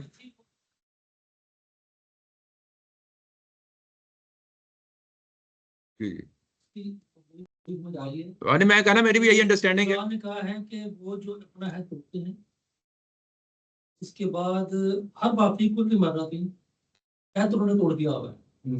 उसके बाद कह रहे हैं फइम्मा तस्कफन्ना, इम्मा कंडीशनल स्टेटमेंट आ गई। अगर उनको पाओ, मतलब ये नहीं कहा कि उसके बाद जाओ और उनके ऊपर हमला कर दो। हाँ हाँ उनके वो इखलाकी उसूल आप हाँ। बात कर रहे हैं, जो हम इंसानी तौर पर समझ जा रहे हैं, वो यहाँ अप्लाई नहीं हो रहा है। वो सजा अल्लाह ताला ने, वो मेरा ख्याल है कि वो चीज एड्रेस ही नहीं, दो उसको यहाँ इस बात- चीजें एड्रेस की हैं। हाँ एक कहा है कि अगर वो अहद तोड़ दे और जंग में आ जाए तो उनको फिर मारो, हाँ ठीक है। और अगर अहद तोड़ने का आपको सिर्फ सस्पेशन हो तो फिर आप भी अहद तोड़ दो। आप भी तोड़ दो। कहीं भी अब अगर वो आपने उनको टैग भी कर दिया। हाँ, वो मेरे ख्याल है वो नहीं, मेरे वो ख्याल नहीं। नहीं हो रहा। अच्छा, इसमें एक इम्पोर्टेंट बात पता क्या है, एक इम्पोर्टेंट बात है, अगर जो है ना अहद मुआहदे के अंदर ये बिल्ट इन क्लॉज रखी है तो फिर तो आप उसकी बेस पे जो है ना नहीं कर सकते। फिर भी नहीं कर सकते। ऐसे नहीं किया, इसका मतलब है कि आपको यहाँ से जी जी मेरा ख्याल है कि फिर आप रूल नहीं मिल रहा यहाँ कि से आप मतलब की असूल बना के चढ़ दो। हाँ, फिर यही है कि आप यूनिवर्सल प्रिंसिपल्स जो भी है या इखलाकी जो आपको पता है आपके अंदर मौजूद आप है, वो आप अभी यूज़ कर सकते हैं। फिर आप उसी के बेसिस पे उनके साथ मामला कर सकते हैं। ये कौन सा सूरत है? एड्रेस नहीं कर सकते। एड्रेस नहीं हुआ। और क्या ये रहे हैं नहीं, नहीं मदनी मदनी है तो सब मन गया। बहरहाल ये सोचने समझने की चीजें हैं, गौर फिक्र करते रहे। मुझे भी बताइएगा अगर कोई आपके हाथ में कोई चीज आती है तो। किसने लिखा है?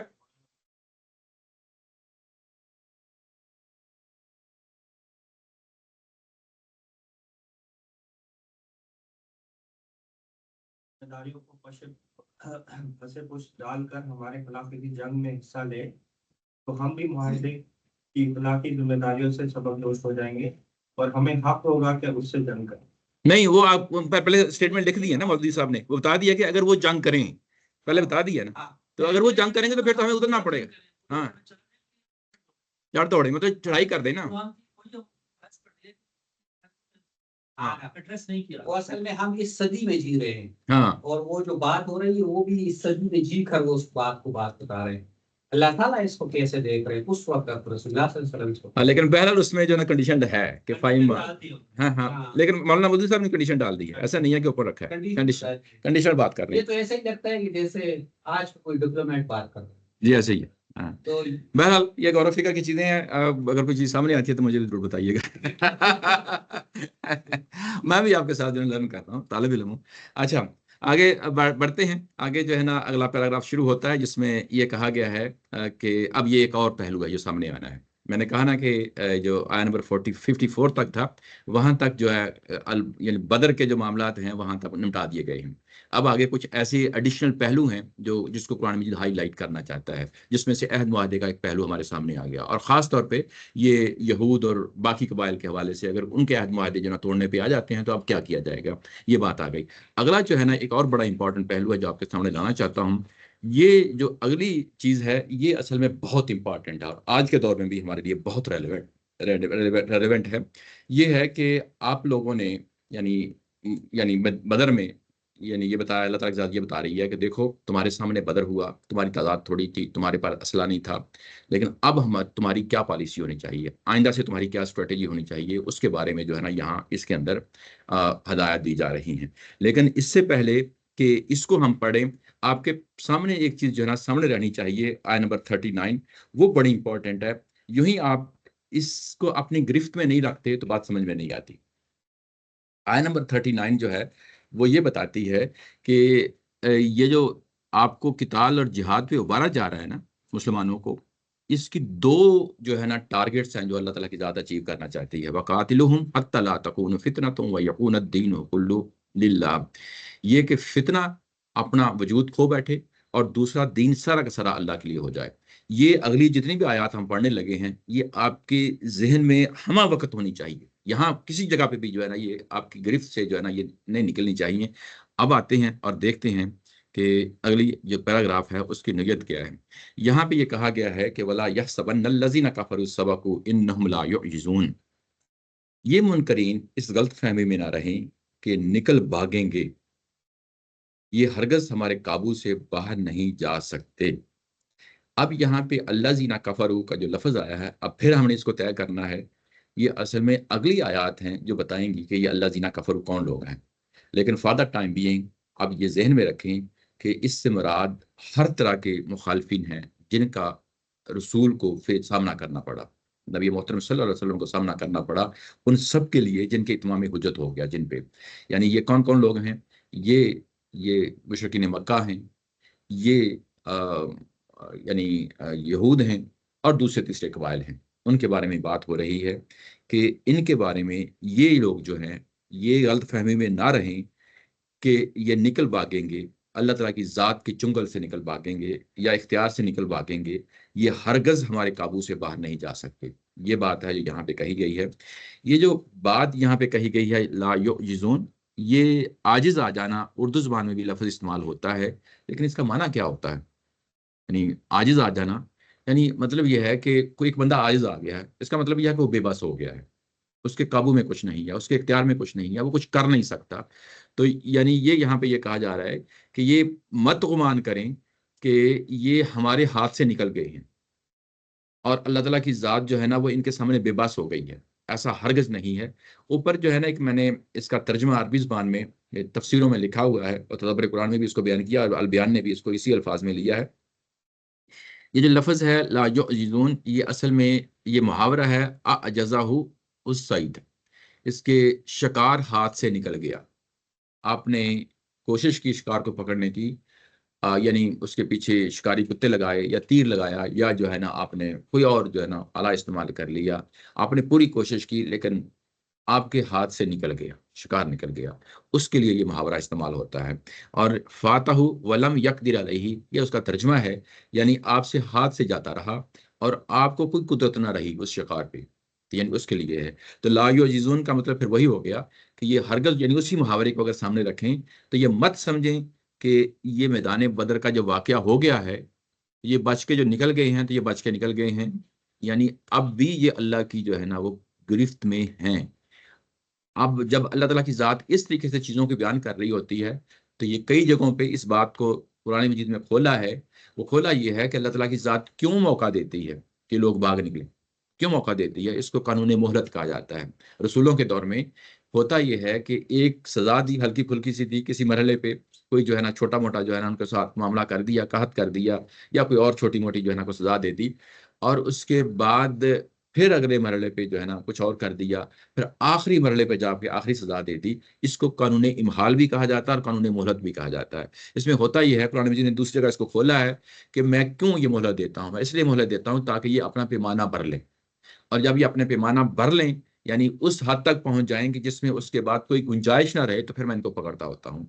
तो यहाँ पे भी वही बात कही गई है कि ये असल में ये मत समझें कि ये हमारे हाथ से निकल गए हैं, हरगिज़ हमारे हाथ से निकले। अगर हमने इनको मोहलत दी है, तो कुछ वजह के लिए दी है, ताकि ये अपना पैमाना भर लें या अगर वापस लौटना चाहते हैं, तो वापस लौट आएँ। यानी इस पहलू को सामने रखें और क्योंकि यहाँ पे बात फिर वही फाइनल अल्टीमेटम की थी, तो उस अल्टीमेटम को सामने रखते हुए कहा कि इनको हमने सज़ा देनी ही देनी है।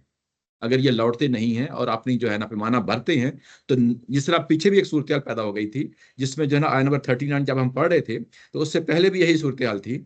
वहाँ पे ये थी कि अगर आप 38 देखें, कल कुलिल लज़ीना कफ़रू अन यंतहु युग़फ़र लहुम मा क़द सलफ़ व इन यऊदू फ़क़द मदत सुन्नतुल अव्वलीन।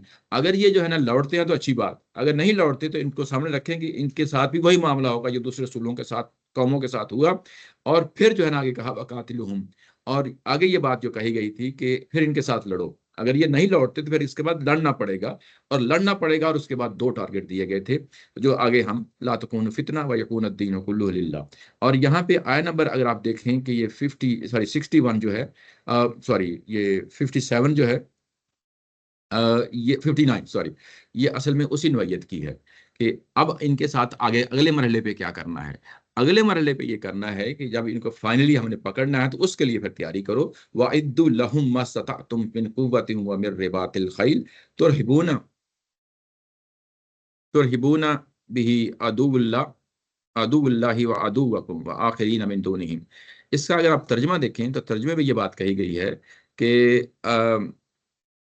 तुम लोग तुम लोगों से जिस कदर हो सके इनके लिए फौज और बंधे हुए घोड़े तैयार करो, जिससे अल्लाह के दुश्मनों और तुम्हारे इन दुश्मनों पर तुम्हारी हैबत रहे, और इनके अलावा दूसरों पर भी जिन्हें तुम नहीं जानते अल्लाह जानता है। इस मकसद के लिए जो कुछ तुम अल्लाह की राह में खर्च करोगे वो तुम्हें पूरा पूरा कर दिया जाएगा और उसमें कोई कमी नहीं की जाएगी। ये तर्जुमा है जो अगली 2 आयत पूरा पैराग्राफ का आपके सामने रख दिया है। तो यहाँ पे जैसे कि कहा कि वला यहसबन्नल्लज़ीना कफ़रू सबक़ू इन्नहुम ला युअजिज़ून, पीछे आयत नंबर 30 और 39 जो है ना ज़हन में रखें। और अब आयत नंबर 60 जो है ना उसको सामने यानी उसका देखते हैं क्या है। वअइद्दु लहुम मस्ततातुम, इसमें यह कहा गया है कि अब आप तैयारी करें। ये आइद्दु का मतलब होता है तैयार, अपने आप को तैयार कर लेना। इस मकसद के लिए तैयार करना है। मस्ततातुम, जितनी तुमसे कोशिश हो सकती है, यानी ये कोशिश इंसानों के दरमियान है। यानी जब हम ये इस तरीके से मस्ततातुम का लफ्ज आ गया है तो ये कोशिश वही कोशिश है जो इंसानों ने करनी है। इसका हरगिज़ ये मतलब नहीं है कि आपने अपनी जान मार देनी है। यानी जो कुछ आपसे पॉसिबल हो सकता है, आपके ज़राए के अंदर से जो इम्कानात हो सकते हैं, आपने पूरी कोशिश करनी है। क्या करनी, किस चीज़ के लिए करनी है? आपने कुव्वत इकट्ठी करनी है। मिन कुव्वतिन, कुव्वत का जो लफ्ज़ है ये भी कुरान मजीद के अंदर मुख्तलिफ मानों में इस्तेमाल हुआ है। इस कुव्वत का मतलब फोर्स, पावर, ये महज फोर्स और पावर के लिए भी इस्तेमाल होता है कुरान मजीद के अंदर। लेकिन यहाँ पे इसका एक और पहलू है जिसको हम मैन पावर कहते हैं। जंगों के अंदर मैन पावर की जरूरत होती है, यानी ये फौज उतरती है, अफराद की जरूरत होती है। तो यहाँ पे कुव्वत का जो लफ्ज है वो इसके लिए इस्तेमाल किया गया है। ये अमूमी तौर पे कुछ लोगों ने इसका ख्याल रखा है, कुछ लोगों ने ख्याल नहीं रखा। कुव्वत से मुराद उन्होंने जेनेरिक माना लिया है, यानी इसमें अफरादी कुव्वत भी शामिल है, इसमें असला भी शामिल है। क्योंकि हमने 2 चीजें इस्तेमाल हो गई हैं तो दोनों को अलग-अलग मुकाम देना है। तो हम ये कुव्वत को फिर हम ये कहेंगे कि सिर्फ मैन पावर के लिए इस्तेमाल हो गया है। और आगे रिबातिल खैल का लफ्ज आ गया है। रिबातिल खैल जो है, रिबात कहते हैं कि जंगी जो होती है ना छावनियां, उनके लिए भी लफ्ज इस्तेमाल हो जाता है। और जो छावनियों के लिए जो घोड़े इस्तेमाल होते थे, यानी छावनी का तस्वर तो बाद का तस्वर है ना, तो मतलब ये है कि जो वेल ट्रेंड जो है ना, जो घोड़े हैं, हॉर्सेस हैं, उनके लिए हमें बात की गई है। रिबातिल खैली जो जंगों के लिए सिर्फ तैयार किए जाते हैं, उनको क्योंकि बांध कर तैयार किया जाता है, उनको ट्रेनिंग दी जाती है, उनको एक प्रॉपर तरीके से जो है ना रखा जाता है। तो वो जो घोड़े हैं उनको रिबातिल खैल कहा गया है। ये घोड़े जो है ना, अगर आप आज के दौर के साथ कंपेयर करना चाहें तो ये एक बहुत बड़ा एक एलिमेंट था घोड़ों का, यानी जो एक असले के तौर पे जो है ना इस्तेमाल होते थे जंग में। अगर आप आज के ज़माने में इसको कंपेयर करना चाहें तो मिसाइल हैं और एयरक्राफ्ट्स हैं जो आपने देख लिया ईरान में और इंडिया और पाकिस्तान की जो है ना मौजूदा जंग के दरमियान, ये आप उससे जो है ना इससे कंपेयर कर लें। तो ये घोड़े वेल ट्रेंड जो ना घोड़े होने चाहिए और अफरादी कुव्वत जो है वो तैयार होनी चाहिए। यानी गोया के मैदान जंग के अंदर 2 चीज़ों का हमें सिंबॉलिकली 2 चीज़ें हमारे सामने रख के जंग के अंदर जो कुछ भी आपको चाहिए, एक्स टू यानी ए टू जी जो कुछ भी चाहिए, वो सारी की सारी चीज़ें जो है ना आप तैयार करें। उसमें अफरादी कुव्वत है, उसमें असला है और आज के ज़माने में मईशत है। यानी ये तमाम की तमाम चीज़ें जो है ना, इसको पूरा एक पैकेज है जिसको सामने रख के बात कही गई है कि आपने पूरी कोशिश करनी है और मकदूर बर कोशिश करनी है। और ये किस मकसद के लिए करनी है, ये बड़ा इंपॉर्टेंट है। कुरान मजीद जो अल्फाज इस्तेमाल करता है वो बड़े इंपॉर्टेंट होते हैं। यहाँ पे लफ्ज़ आ गया है तुरहिबून। तुरहिबून का मतलब होता है कि अब इसके नतीजे में जब तुम ये कुव्वत हासिल कर लोगे, तुम्हारे पास असला होगा, तुम्हारे पास अफरादी कुव्वत होगी, तो ये किस मकसद के लिए होगी? इसके लिए तुरहिबून का लफ्ज़ आया है कि खौफ पैदा किया जाए। यानी दूसरे फरीक के अंदर जो है, अगर आप देखें तर्जुमे में, कि तुम्हारी हैबत कायम हो जाए। इसका तर्जुमा हैबत जो है ना किया गया है। असल में ये जो हैबत है ये इस पर्पस के लिए जो है ना ये सब कुछ इकट्ठा करना है। यहाँ पे ये भी कहा जा सकता है कि हमने इनको तो गाजर मूली की तरह काटना है, हम इसलिए तैयारी करवा रहे हैं, ये भी कहा जा सकता था, लेकिन ये नेगेटिव एस्पेक्ट है। और असल जो है असला या जो भी चीज़ रखी जाती है उसका मकसद क्या है, वो तो कहीं को मौका आ जाएगा तो फिर तो इस्तेमाल करना पड़ेगा। अदरवाइज जो है ना वो इस पूरे जो है ना जो असला है, अफरादी कुव्वत है, वो हैबत कायम करना, जिसको आज के ज़माने में डेटरेस कहते हैं। हम एटम बम क्यों रखते हैं? इसलिए रखते हैं कि एक हैबत जो है ना वो कायम रहे, इसलिए रखते हैं ना। तो ये असल में तुरहिबून का जो है ना ये वो चीज़ है जिसको यहाँ पे बयान किया गया है कि ताकि हैबत काम यानी उस पर रहे। ये नहीं कहा गया कि तुमने इसको इस्तेमाल करते हुए दूसरों का खून बहाना है। यानी जो कुरान के अल्फाज हैं वो बड़े इंपॉर्टेंट होते हैं और उनको फुल फोर्स देनी चाहिए, पूरे तरीके से जो है ज़हन में बैठाना चाहिए बात जो जो क्या है, जो बात कही जा रही है। अगर आप इसी को जो अभी आपने ये तुरहिबून का लफ्ज़ पढ़ा है, पीछे आया नंबर 57 में भी यही थीम गुजर चुका है, यही थीम 57 में भी गुजर चुका है, और बड़ा इंपॉर्टेंट है वो भी, क्योंकि दो चीजें आपस में मिल गई तो ये चीज और वाज़ेह हो गई। वहां पे है फशर्रिद बिहिम मन खल्फहुम, कि असल में जंग अगर हो जाती है तो जो पीछे बाद में को पर तोल रहे हैं जंग करने के लिए तुम्हारे के साथ, तो जो जंग में आ गए हैं उनके साथ इस तरीके से मामला करना है कि जो पीछे है ना वो ताकि दबक जाए, उन पे हैबत तारी हो जाए, वो डर के जो है ना पीछे हट जाए, वो आगे आने की ना सोचे, ठीक है ना। तो वहां पे शर्रत भी हिम का लफ्ज इस्तेमाल किया और यहाँ पे तुरहिबून का लफ्ज इस्तेमाल किया, कि असल में ये जो असला है, ये जो इस्तात की भरपूर कोशिश करनी है अपने लाने में, ये इसका मकसद क्या होना चाहिए, वो यही है कि डेटरेंस के लिए इसको इस्तेमाल करना है।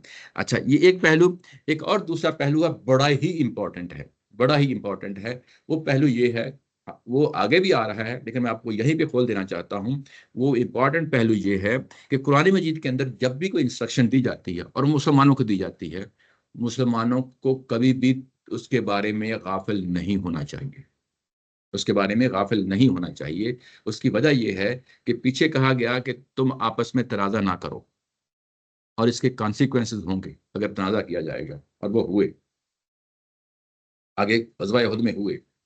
उसके बाद कहा गया कि तुम कभी भी, तुम्हारे अंदर फख्र नहीं आना चाहिए, ये कहा गया है ना, दिखावा नहीं आना चाहिए, तुम्हारे अंदर जो है ना गुरूर और तकब्बर नहीं आना चाहिए।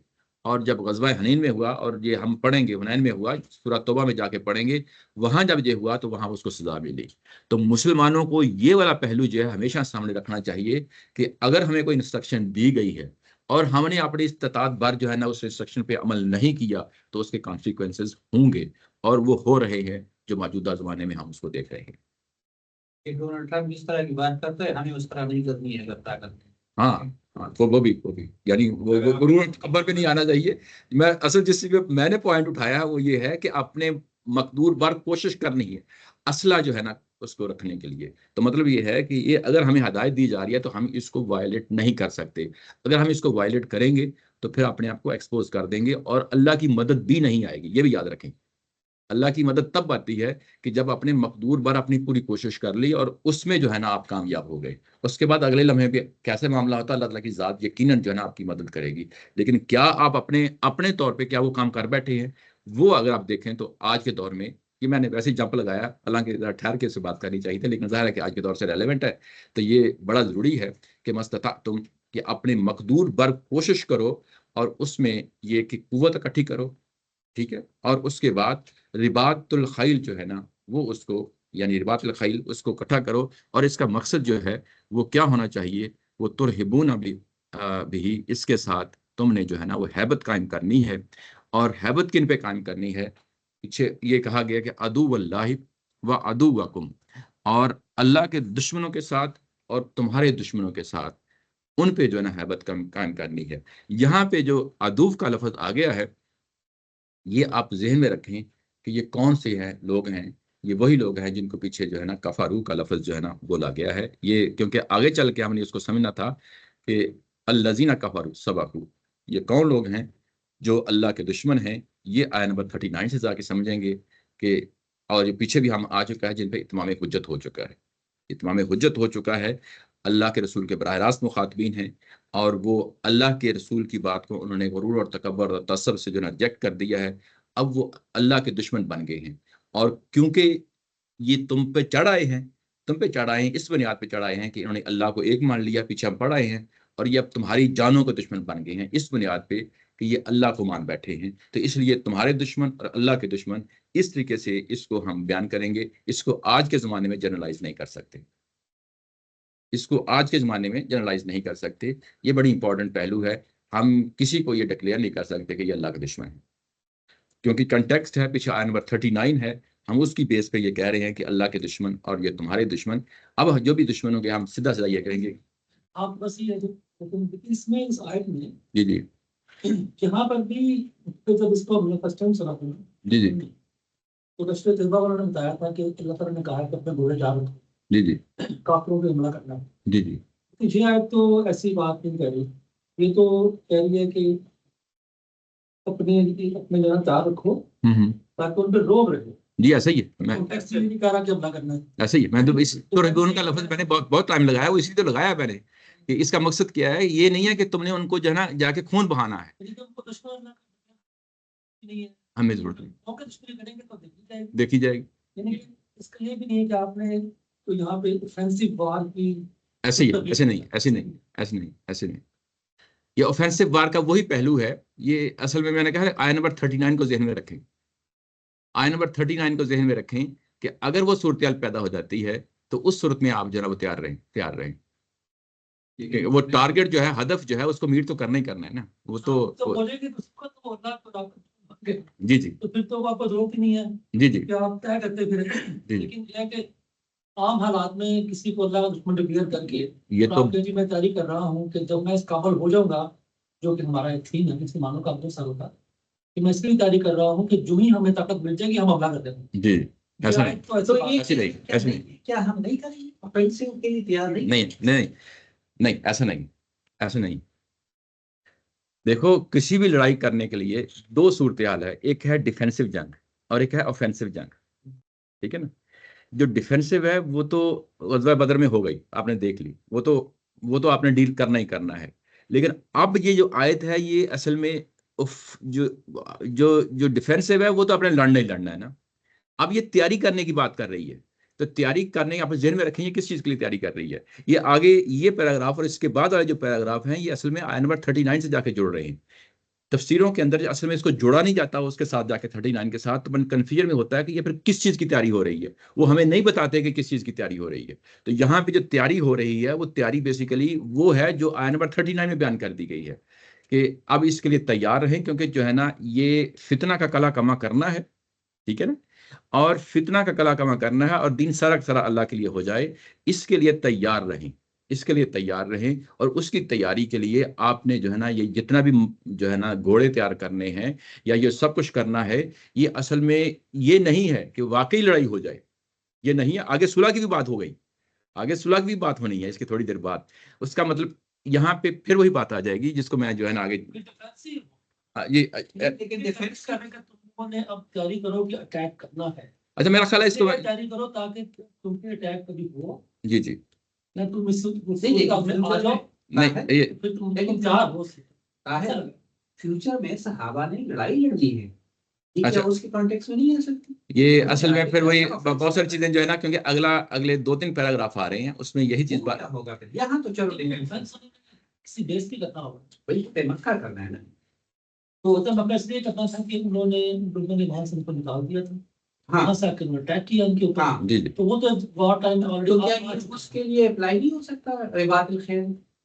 उनके लिए तो हो गया ना, क्योंकि उनको तो ऑलरेडी दुश्मन अपने डिक्लेयर कर दिया गया हो गए। जी जी उन्होंने वहां से निकाला, उनके घर बार बाग बगात बीवियां बच्चे तक छीन लिए।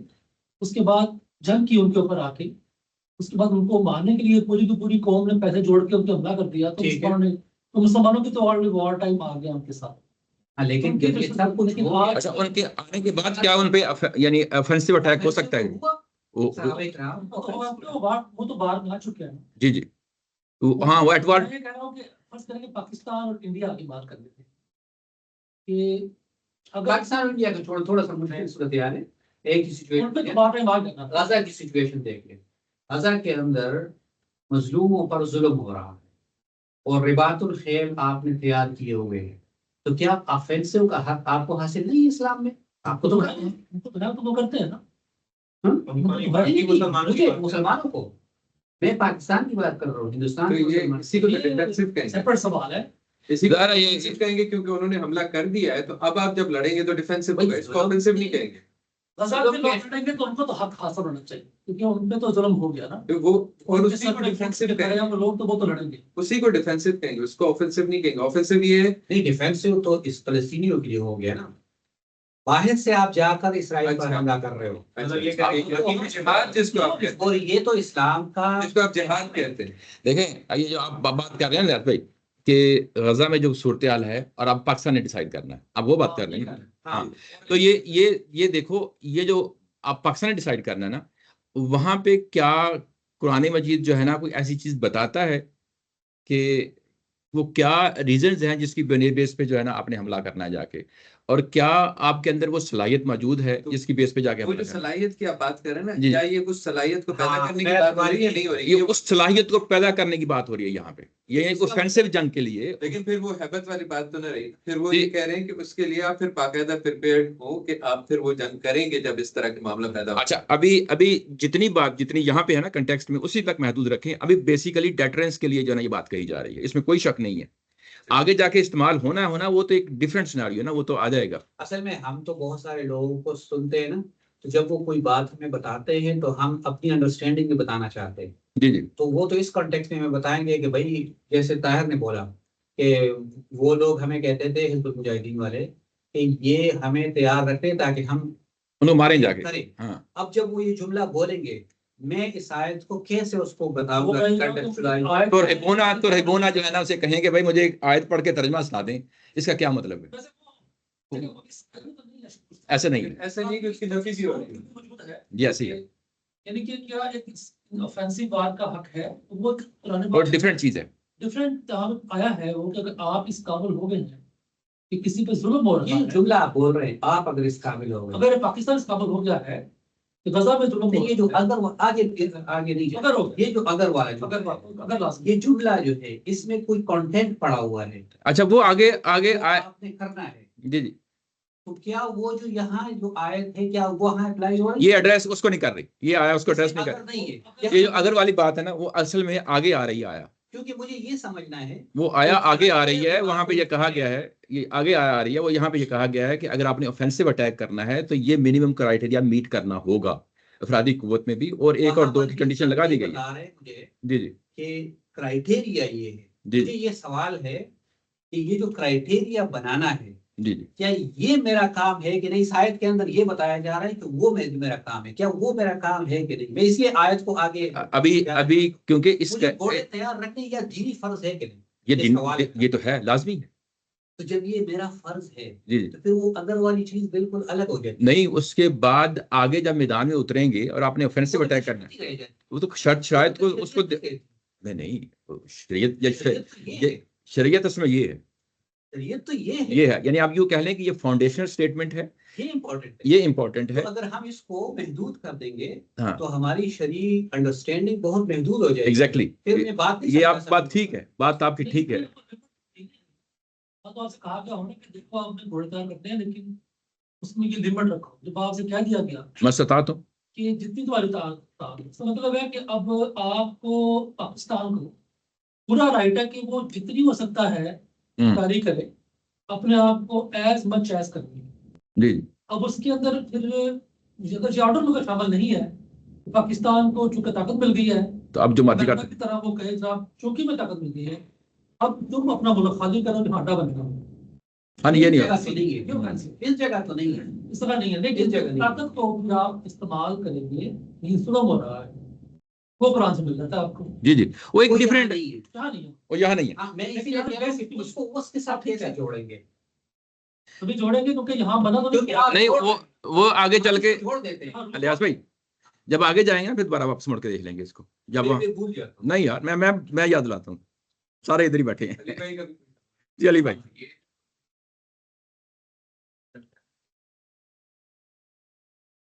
जो है वो दीन बना के रखे ताकि दूसरे पर हैबत रहे। हाँ तो ये अगर देखा जाए तो ये तो जो गैर मुस्लिम कंट्रीज हैं वो ये काम कर रहे हैं एग्जैक्टली। हाँ, मतलब कि वो असल में हैबत उन्हीं की है। उन्हीं की है, जिस मुस्लिम तरह तो यूएसए है। कहते हैं कि एटम बम बंद करो जी। हाँ बिल्कुल। तो क्या अभी आप बेचते हैं तो क्या अब कुरान मजीद के मुताबिक हमें, वो आपकी बात सही है कि हमें पूरी कोशिश करनी चाहिए कि हम उनसे बढ़कर जो है एग्जैक्टली। तैयारी वो करें। अच्छा, ये जो आप कह रहे हैं वो ठीक कह रहे हैं, इसका रिजल्ट भी निकलेगा जब आप पूरी कोशिश करेंगे तो फिर कहीं किसी मौके पे इस्तेमाल हो जाना है उसने, जी वो ठीक है, वो अपनी जगह वो भी ठीक है, इस्तेमाल हो जाना है। लेकिन अभी जो ये असल में ये जो हैबत कायम होती है, ये रोके रखती है दूसरी साइड को कि जो है ना वो उनके हाथ बांध देती है कि आपने आगे नहीं बढ़ना, मौका ना ही है। मौका ना ही आए। असल में जिस तरह ये पीछे बात कही गई थी ना कि फशर्रिद भी हिम, जो मैंने इसको साथ रिलेट किया है, तो अगर मौका आ भी जाता है तो वहां पे भी आपने वही काम करना है कि कोई और ना सोचे, यानी इस तरीके से जो है ना। जी जी, ये एक मिनट साल भाई, एक मिनट बात करना कोई बुरी चीज नहीं है। जी जी हम जो आज कहते हैं ना, अमेरिका कहते हैं कसूर बना दिया गया अखलाकी तौर पे जी जी कि भाई इसको डिसआर्म करो, इसको नीचे करो, ये कंट्री इस काबिल नहीं है। कुरान उसके ऊपर उल्ट बात है। कुरान ऐसे कह रहा है कि तुम्हें पूरा राइट है कि तुम अपने आप को तैयार करो, ताकि फिर उसका फायदा ये होगा कि मौका ही नहीं आ सकता। ये जो अगली बार यूएसएसआर और अमेरिका के बीच में जो जंग नहीं हुई, वही डायरेक्ट उसकी वजह ये थी, दोनों दोनों में डेटरेंस थी। वरना मसला ये चाइना और जो ना अमेरिका में नहीं हो रही। नहीं, इसकी वजह हाँ। लेकिन वो तो ये मतलब ये है कि आपने पूरी कोशिश करनी है और उनसे आगे निकलना है, इससे अमन कायम। ये अमन की भी गारंटी देती है, ये दुरुस्त बात है। जी साल भाई, शकील भाई, अगर आपकी कोशिश ही डिपेंडेंट उन्हीं लोगों पे हो जो कि आपके आवाज आपकी क्लियर नहीं आ रही मुझे, एक सेकंड सॉरी। शकील भाई, अगर आपकी कोशिश ही उन्हीं लोगों के ऊपर डिपेंडेंट हो, जो लोग आपके शायद वो दूसरों को भी वही लोग नहीं बिल्कुल मुझे आवाज क्लियर नहीं आ रही। किसी और से पूछे, किसी और को आवाज साफ आ रही है? किसी और को आवाज साफ आ रही है? जी नहीं, हमें भी साफ नहीं आवाज आ रही, वो बस्ट हो रही है। नहीं आवाज साफ नहीं आ रही आपकी। टाइप कर ले। चलो मैं बाद में बात करूंगा आपसे। चलें कोई मसला नहीं, अगले सेशन में कर लेंगे या बाद में कर लेंगे, नो प्रॉब्लम। अच्छा, उसके बाद आगे इसको थोड़ा सा इसको नहीं ये नहीं ये जो ये पैराग्राफ है, मैंने घोड़े नहीं दौड़ा रहा मैं इसको। अच्छा, उसके बाद ये कि अल्लाह के दुश्मन और तुम्हारे दुश्मन वो आखरीन मिन दूनिहिम, और वो भी जो इनके अलावा हैं, जो कि इनके अलावा हैं। और ये कौन लोग हैं, उनके बारे में आगे मजीद खोला है कि ला तालमूनहुम, तुम नहीं जानते उनको, अल्लाहु यालमुहुम, और अल्लाह ताला की ज़ात जानती है कि वो दुश्मन कौन है। अगर आप इसको देखें, इसको कि दुश्मन जो है मुशरिकीन मक्का तो डिक्लेयर्ड हैं, सामने आ गए हैं, और उसके बाद यहूद भी सामने आ रहे हैं, जिस तरह पीछे जो बात हुई है, यहूद भी सामने आ रहे हैं। इसके बाद और कौन रह जाता है जो मुसलमानों के सामने नहीं है और अभी आगे आने हैं? ये असल में गसानी है, रशियन कह रहा हूँ, पर्शियन जो है ना एम्पायर है, रोमन एम्पायर है, ये वो हैं। और ये तकरीबन तमाम तफसीर वालों ने यही लिखा है कि ये बाद में सहाबा इकराम ने जंगें लड़ी हैं, वो भी इसके अंदर शामिल है, कि जिनको तुम नहीं जानते और अल्लाह जानता है। असल में ये नियर फ्यूचर और डिस्टेंट फ्यूचर के जितने भी सिनारियो हैं जो उनकी अपनी ज़िंदगी में पेश आने थे, उस सब के लिए यही कहा गया कि अब आपने जो है ना तैयार रखना है, असले के साथ अपने आप को तैयार रखना है, घोड़ों के साथ तैयार रखना है, और ये तुरहदून जो है ना, ये हैबत कायम रखने के लिए। तो इसका मतलब ये है कि ये हैबत फिर जो है ये वहां तक जाएगी जिसको हम उस वक्त की जो सुपर पावर्स थी, ईरानी और रोमन एम्पायर जो हैं, उन तक जो है ना ये बात जाएगी। और उनके मुकाबले में इसका मतलब ये है कि आपके पास इतना कुछ होना चाहिए कि आप उनको थ्रेटन कर सकें, उनके लिए थ्रेट जो है ना साबित हो सकें। और ये कि जो कल के दुश्मन हैं वो आज कुरान मजीद क्यों उनको कंसिडर कर रहा है, ये बड़ा इंपॉर्टेंट है। ये बहुत इंपॉर्टेंट है। तार साहब ने अभी जो सवाल रेज किया था, ये बड़ा इंपॉर्टेंट है कि अभी चीज सामने नहीं आई तो आप क्यों पहले से डिसाइड कर लें। ऐसे भी आपका जो पैटर्न करना तो पर्पस नहीं था। नहीं सॉरी, वही तुरहिबून यानी हैबत वो लोग खौफ से रहे। रहें। अगर वो हमला करने पे आ गए तो फिर तो वो ढेर बार हो गई। जी जी लेकिन चूंकि उन्होंने अल्लाह के नबी का इनकार किया, पैगंबर की नाशुक्री की और जी जी जुल्म किया, जी जी वो भी उनकी एक उसकी वजह से उन पे अटैक करना जी जी या ऐसे ही। अच्छा, इसमें ये एक तरह की पेशन गोई है, यानी कुरान मजीद जब बात करता है तो देखें कहाँ कहाँ जो है ना आपके लिए गुंजाइश नहीं छोड़ रहा कि आप किसी भी स्टेज पे ये कहें कि भाई हमारी कोई इकानमी का प्रॉब्लम है, हमारा ये मसला है, हमारा वो मसला है, हमारी पॉपुलेशन बहुत ज़्यादा है। तवाज़ुन रखेंगे, ये नहीं कि तवाज़ुन रखेंगे, तवाज़ुन हर जगह जो है ना वो रखना ही रखना है, पूरा करना है। लेकिन जो है ना ये जो हैबत तारी करनी है, ये आपने सिर्फ अपनी हद तक मौजूदा अगले 2-4 साल के लिए नहीं करनी, बल्कि ये जनरेशन टू जनरेशन का मामला है जो अल्लाह ताला की ज़ात ने यहाँ पे कह दिया। और यानी वो सहाबा इकराम का मतलब ये है कि अभी उनको बिल्कुल मालूम नहीं था कि कल कौन कौन सी जंगें करनी है, और उन जंगों को भी तैयार करने के लिए अभी से जो है ना कहा जा रहा है। और उन जंगों के लिए तुरहिबून का लफ्ज़ इस्तेमाल होगा, ये डेटरेंस के लिए जो है ना इस्तेमाल होना है।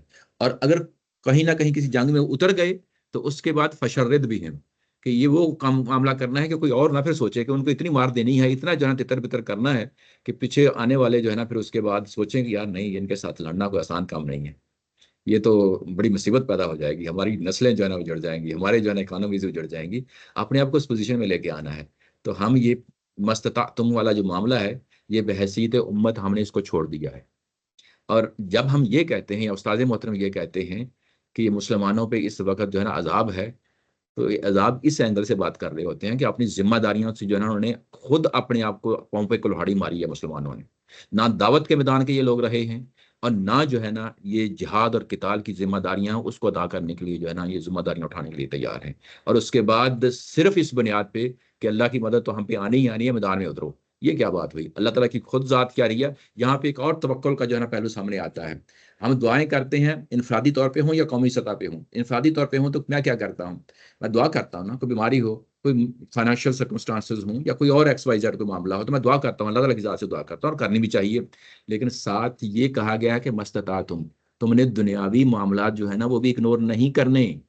दुनियावी मामला क्या है? मैं डॉक्टर के पास जाना है, मैंने जो है ना कोई इकोनॉमी अपनी हालत तब्दील करने के लिए मैंने कुछ स्किल भी सीखनी है, ठीक है ना, तो ये लाजमी है। मैंने मस्ततातुम का जो है ना उस पर पूरा अमल करना है। जब मैं मस्ततातुम पे अमल कर लूंगा तो उसके बाद उसके तहत जो है ना अल्लाह ताला की मदद आएगी। वो मदद उन्हीं जराए के तहत आएगी, इसी को तवक्कुल कहते हैं। ये जो हमारे यहाँ बाज़ लोगों ने ये कह दिया कि बस तुम निकलो और उसके बाद मदद आ जाएगी, ये इंतहाई जो है ना गलत बात है, इंतहाई गलत बात है। तवक्कुल का ये कंसेप्ट भी गलत है। जब अल्लाह ने खुद कहा है कि मस्ततातुम, जितनी तुम कोशिश कर सकते हो करो, उसके बाद जो है ना मदद मेरी शामिल उसके अंदर होगी, वो आगे जाके मजीद हमें पता चल जाएगा।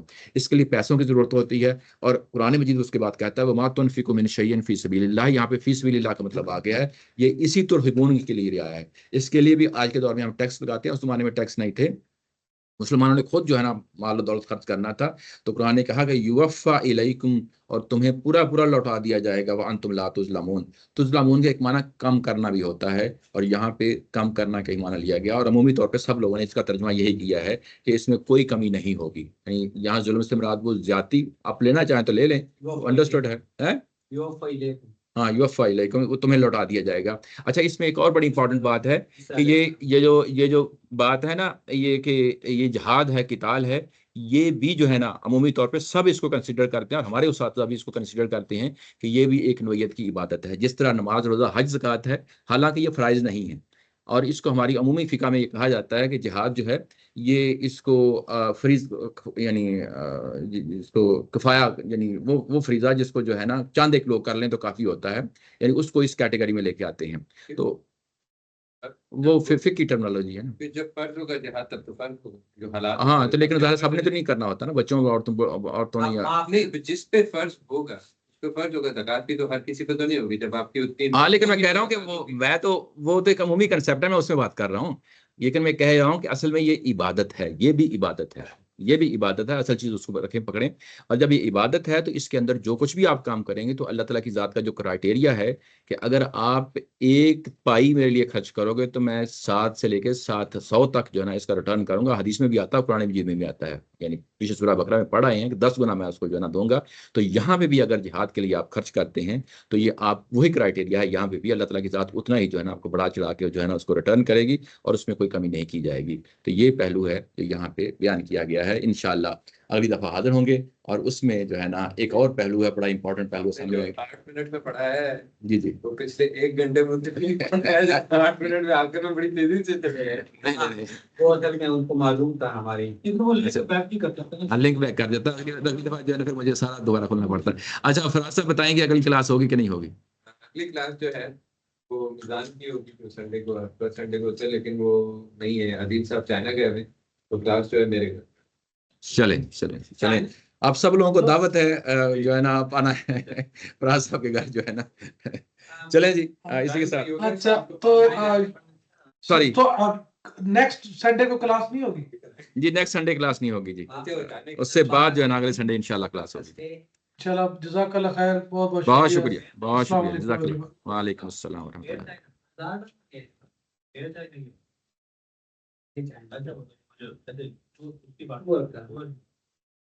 कहाँ लेके जा रहे हैं?